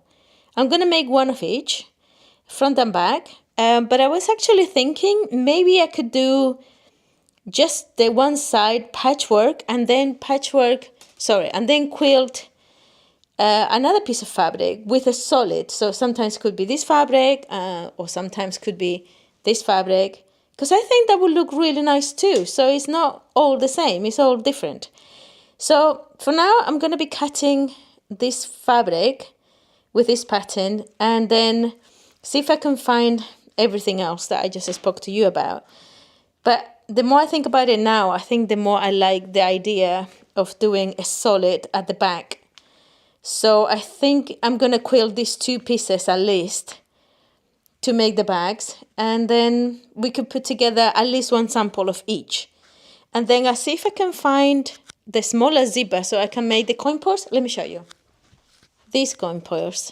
Yesterday, quite a few people bought the yellow one. I need to make some more of these ones. But I don't think I have much fabric, actually, thinking about it. Anyway, so this would be like the coin purse, and this will be, you see, is taller. This will be the wallet. It's slightly taller, actually, because I'll have 1 centimeter each. So it's really the same, pretty much, isn't it? I didn't measure it, but look, can you see? If you take 1 centimeter from here and 1 centimeter from here, it's pretty much the same. Anyway, I'm going to try to see if I can do this kind of collection, because I have an idea of how to do like the half moon one. And we get there when we get there. Sometimes I get ahead of myself. Let's do that.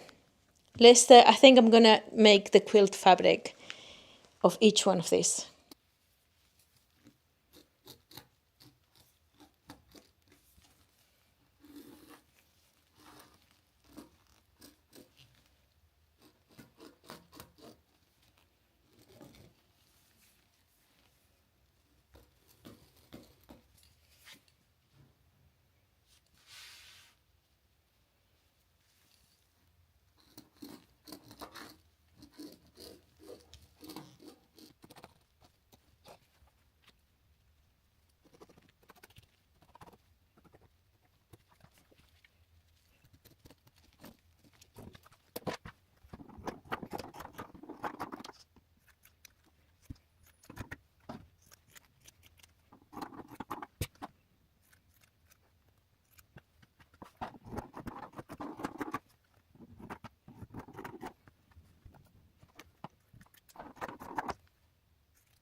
Okay, so I have cut 4 pieces.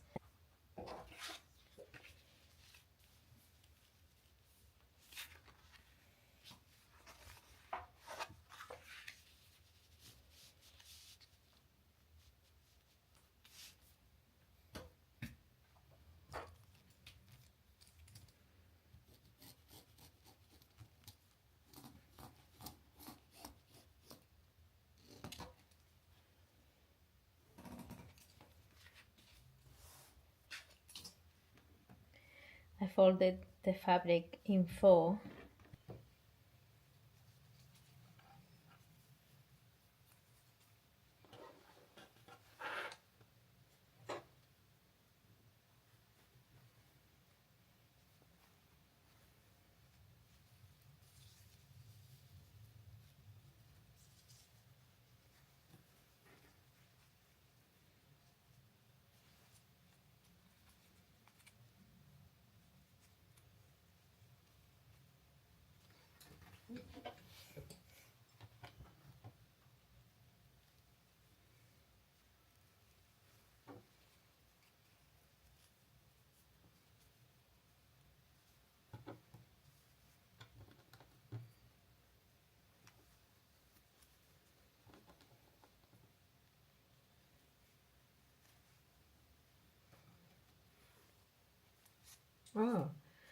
Oh no, this is the back. No, made a mistake. I want to put that in the back, so this one is the one that I want. Yeah, because the zipper opens this way, so this way. Yeah, that's better.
Good morning.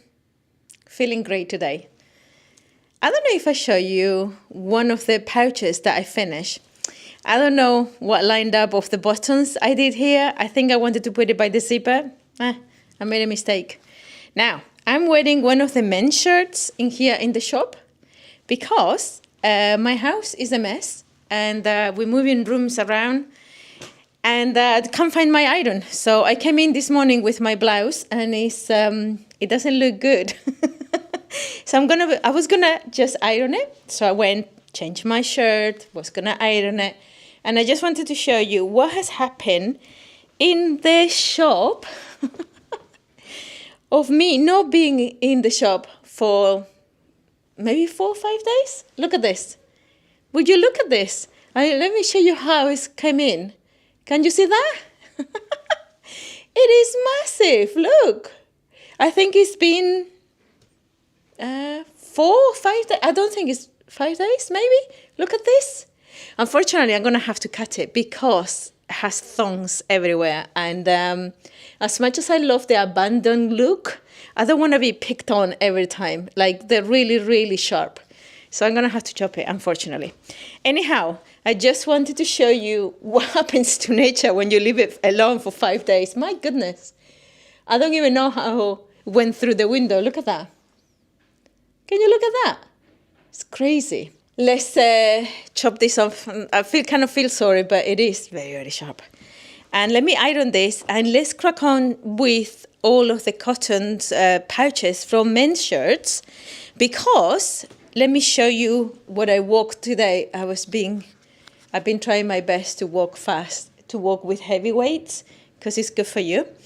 That is my backpack. It's full of textiles that I brought to work with. Hopefully today, some of them are the kimono scraps that I took home to be a little bit of a wash. Maybe I shouldn't have had, but they kind of smell and I don't like working with the smelly stuff. So there are some cool kimono pieces that we're going to work with today. I have an idea of making a top out of this.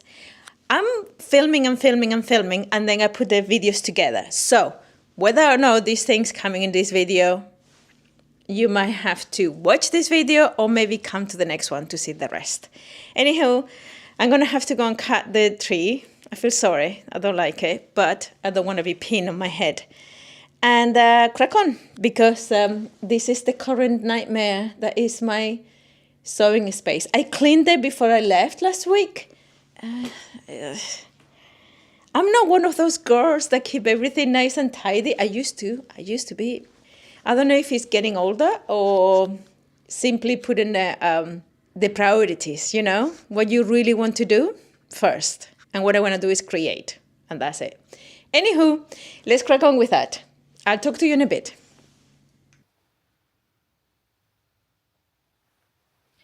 No joke.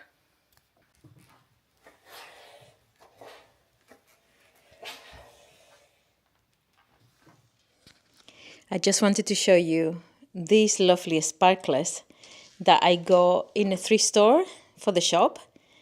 They're so pretty. I have a few of these and about 3 of these ones as well. And they're beautiful.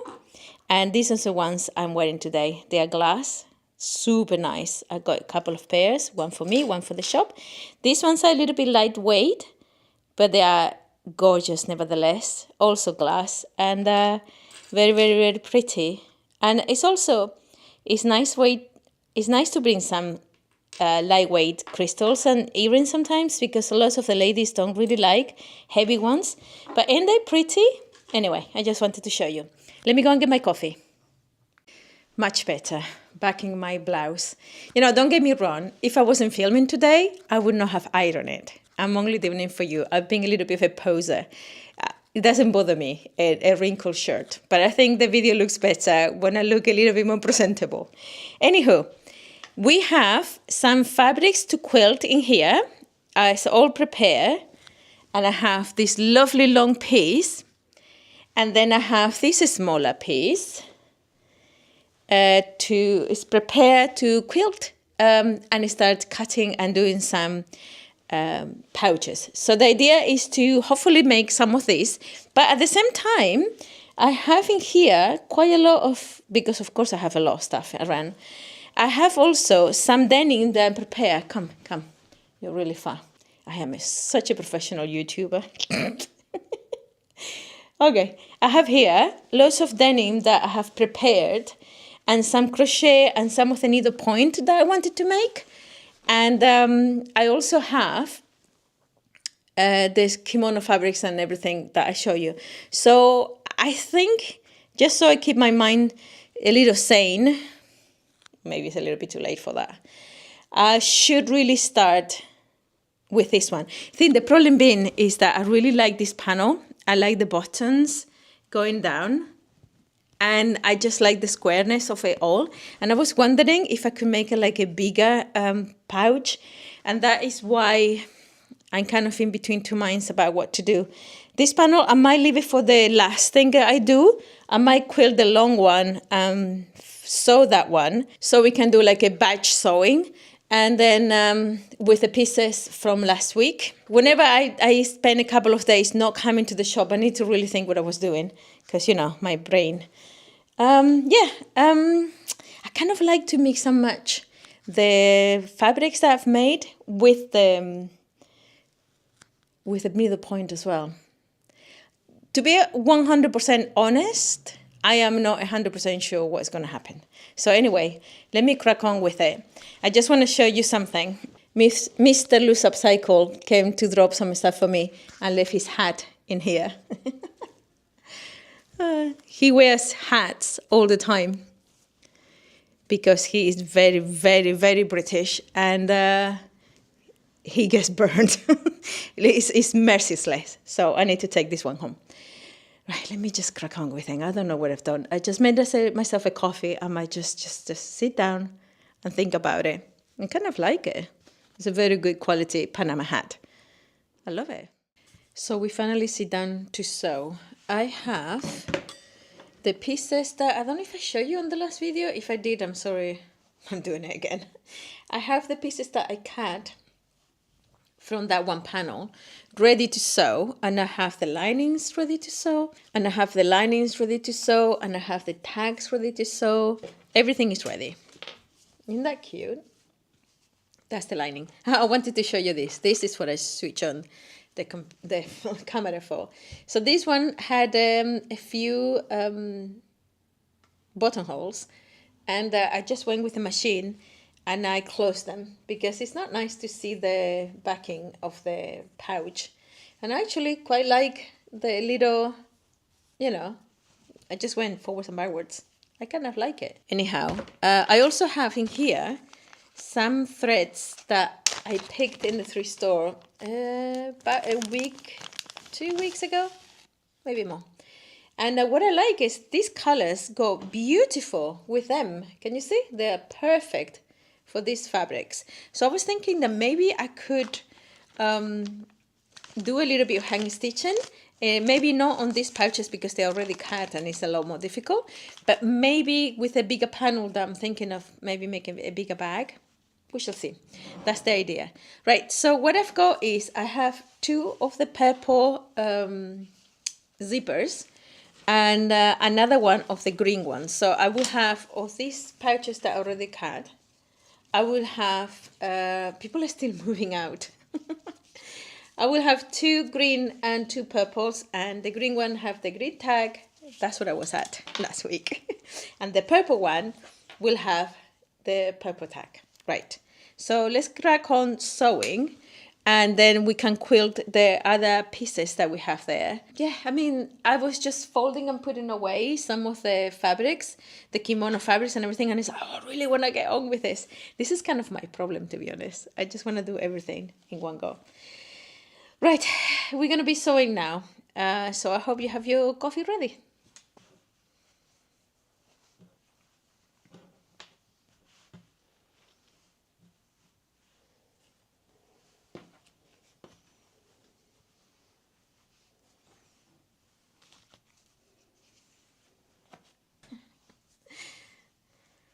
This.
So in this one, I am happy that I put the buttons on the top. So these are the two green ones. I also did the clip of the ears of the zipper, and it gives it a different look. I should have done this one in here. Can you see here? There's like a little bridge here, where here it's just folded. See the difference on the zippers? I mean, in here on this side, which one is this? This is the one I just done. I need to take all the threads. I think in a way it's a little bit netter, don't you think? Can you see the... So this one is the one I didn't clip the ears, I just saw it straight. And in this one I did clip the ears. Which one is your favorite? I mean, I think this one is probably a little bit cleaner, the one I just finished. But to be perfectly honest, there's not much to it, you know? And this one, it kind of has a little bit of open in there. I could have stitched a little bit closer to there, but I mean, that's not going to make a big difference. Right, this one, I should have put the buttons on the top. I might actually take the buttons out because it makes no sense or much sense in there. But the little fluff, it's all over my trousers now. Right, let me finish the other two, and at least we have these four done before I start quilting the other piece. Or even start messing around with my other textiles. And they're cute. I really want to crack on with the denim and the embroideries and all the needlepoint. Okay, I finished these four. They're very, very, very cute. I'm very happy with them. Look at how cool that I might actually do this kind of thing in some of the fabrics, even if they are not, there's no holes on them or anything. I like the design. Right, so this is one of them. That is the second one. This one is the green one. I think I might have shown you this one. They are not, no, this is the one I show you because it still has the buttons. No, this one has the buttons on the top. I'm going to leave it like that. So it's this one and then the last one. So that's my four ones with the little different fabrics at the back. I'm glad that I did the solid fabrics at the back because it sounds so really nice. But I really like the different patchworks. So I was showing you this piece of fabric. I haven't quilted it yet. As much as it pains me, I think I'm gonna unpick the fabric from the wadding or batting and chop it in quarters by 4 and then turn them around and trying to see if I can get some of the fabrics going in 2 different directions. And that is because some of the ones I've done here, all of the fabrics go in one direction. I think I like this one the most because the fabrics are separated. The fabrics have a little bit more interest going on. So I'm going to be doing that. I'm not even sure if I'm going to do it on this video. I might or might not do it on this video. But I will show you what the result is anyway. Okay, I'm going to show you the pieces of fabric that I've created. I said to you I was just going to cut in quarters and fill it. I didn't do that. I started cutting and then I carry on cutting. And I started making pieces of fabric as I always do. I was in the zone, I was enjoying it, and I have some really cool pieces that I think are far more interesting than just striped. So what I'm going to do is I'm going to quilt it because I have an idea of, for instance, this piece here. Instead of making the same piece of fabric instead of making the same product over and over again, I'm thinking for this one, I'm going to do one of my kind of half moon bags, and I like to put a little frilly thing to make it nice. So that's one thing. Then I'm going to have a look at my trimmings because I think I would like to, maybe after I quilted this, I would like to make something else with it. I'm still not sure what I'm going to do with these pieces. But with this piece, I'm definitely going to do the round one. Yes. Oh, that is the frilly, this kind of frilly that I have. And I think it will look good, the black. We shall see. I really want to make it something a little bit more, make it a little bit better. That's beautiful pieces of fabric, isn't it? Anyhow, let's go and get myself some trimmings for this. Today there's been quite a few people coming into the shop. Most of them have been men, and I feel really bad because I don't really have lots of men clothing, and most of the men's clothing I'm chopping off to make something else with. So they're very, very nice and kind people, but they look through and then say, oh, thank you very much, and left. Sorry. Right, this is one of the bags that I haven't sold. I don't know why, because it's one of the most beautiful bags I have. It has a crossbody strap. I just took it off because I want to have a look at the pattern. So this is the sort of thing that I'm thinking of doing with a bigger piece. And then with the rest of the pieces I've got, I don't want to make little coin purses, but I want to make maybe a standalone triangle kind of pouch. We shall see. But for now, I think I like to make one of this. Let's see if this works well. Okay, so this is the trimming I was telling you about. I just want to start using. In my last video, I was just showing you a whole bunch of fabrics and yarn, and I only show you the tiniest little bit of yarn, to be honest. And I just want to use things. I actually think this will look nice with that. And it's a little bit understated. It's not like crazy, crazy. I might work with this one. I also have a red rig rack, but I don't think that will work. Hold on. See, I have this rig rack that I had in my stash, but I don't know if it will go with this because, you know, red and I mean, it's not horrendous. It's not horrendous, but I'm thinking I have these threads. If I was to put red on it, then I could use some of this thread to do a little bit with it as well, you know, to decorate it, do something with it. I mean, I could go this route, or I could just go through my trimmings. I mean, it's not horrible. There's that, and then that. Hold on. Okay, I'm gonna quilt and think about it, and then we shall see. I have in this drawer, I'm taking you all over the shop today. In these drawers, I have some of my, oh, good, I was looking for these. Okay, good, because I have some earrings that I wanted to put on. I was looking for this, I didn't know where I put them. Right, I have some of the trimmings in here, the latest addition. But this is, I mean, yellow and purple will look amazing, actually. It's like a mustardy. Ooh, that will also look nice. And then I have this orangey. These two are brand new. Well, they're super old, but they're new on my stash. I don't know. I have some of the magazines in here and some more bias tape. I have stuff everywhere. I need to start putting things in boxes. And I started organizing because I have stuff everywhere. Yeah, I don't know which one. Let me quilt it and then I'll think about it. Okay, so I'm gonna show you what I end up making with the rest of the fabric. I made this lovely, lovely round pouch, or rounded bottom pouch, that has a tag, so you could put like a wrist, make it into a wristlet. But look at how cool the lining is. I couldn't find, I didn't have the same lining because I only have like a little piece. And then I found this beautiful vintagey looking yellow flower cotton. It's a little bit thicker, so it gives the bag a little bit of a body.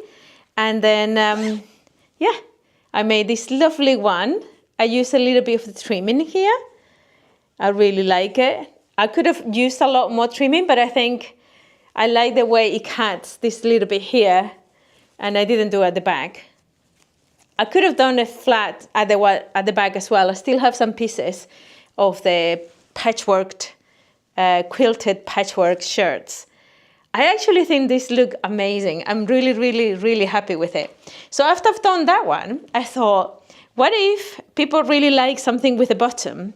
And then I went and I made this one. Again, I put a little bit of trimming. I think it looks gorgeous. I put my label on all of them in the front without the green patch because I think the green was a little bit destructive. So I only put the one and sorry, the label. And then I did the same thing. I made it this beautiful, beautiful. I got it from a tablecloth, but I just like how pretty the little flowers are. So anyway, I have made this lovely one, which is a pouch for everything.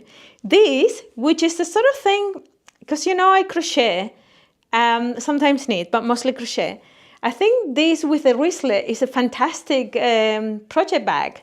But then again, I use my pouches for everything. I have pouches that I use all the time for like putting your paracetamol when you're going anywhere, or I don't know, every single bit and pieces, anything. Like when you're going away, I like to use, I know it's not a washcloth per se, because it's not plastic, but to be perfectly honest, I myself don't use any plastified one, I just use this type. I mean, an accident could happen and anything could open inside, but for most part, it has never happened to me, so I use them. The day that happens, well, I just put them in the washing machine, it's just cotton everywhere, so long as you don't put it in the dryer, you put it in the washing machine and it should be fine. You know, the fabrics are made out of cotton and the quilting should keep everything in place. I love the quilting. I love how these patches, this is one piece of fabric that I decided to fold it to make this one. And I like these zippers. I have to go through my stash to look for things that look nice. So far I have done these 4 pouches that I showed you before, plus these 2. And I still have a few pieces to make like a tote bag, like a smaller tote bag and then a bigger tote bag. And I still have some more of the shirts. I mean, once you open the shirts, it's absolutely shocking how much fabric there is. These are the 4 bags I've made with the fabric that I made on my last video, I think. I'll put a link somewhere if you're interested to see how I made it. But yeah, I'm very happy with these 4 items. I'd like to know which one you prefer. These ones are more useful like a wallet sort of thing, you know what I mean? I mean, they're really soft because they're quilted. I generally can't get over this little stitching at the back. I think I need to do more of that on fabrics that not just... So this is the 3rd time I filmed this, and 3 times one of them fall off my hand. So I'm gonna leave it on the floor until I finish. Yeah, I was just saying, I might do this kind of a stitching on fabric that, even if it's not just to close the holes, but as a decorative. I have an idea of how to use that. Which one you prefer? The green with the green with a green tag, or the purple with a purple tag? I don't know. I think I like a contrast, but I think I prefer the purple. So okay, anyway, let me get it. Yeah, the green one, this one is nicer with the buttons on the top. Yeah, I like that. And again, I made these ones with all the patchwork all around. I could have done one side patchwork and the other side solid. So yeah, which one do you prefer and which one will you use most? Because I'm trying to see, I know what people like from here, but then again, I have a very small group of people coming in here. Hopefully I'll have more. And obviously people that come here come to buy the finished product, not so much to buy like a pattern. And I'm thinking of creating a pattern with some of the embroidery because it's in my mind. But for today, we're gonna leave it here. I think this is probably gonna be a long video. I'm so sorry because I started filming last week. So I don't know how much footage I've got. I need to fix it, edit it, and all of that. But yeah, I'm gonna leave it here because I have 2 or 3 projects that I've been bringing fabrics for and putting them in somehow a pile so I don't forget what I wanna make with them. So might not come back to this one for another few videos, but let me know which one you prefer and let me know which one what sort of items you would like me to make with men's shirts. What would you like to see next? Anyhow, I'm gonna love you and leave you because it's getting on, I think it's well past 5:30. Hope you have a lovely one, and please like and subscribe, hype, and all of that. And we'll see you in the next one. Bye.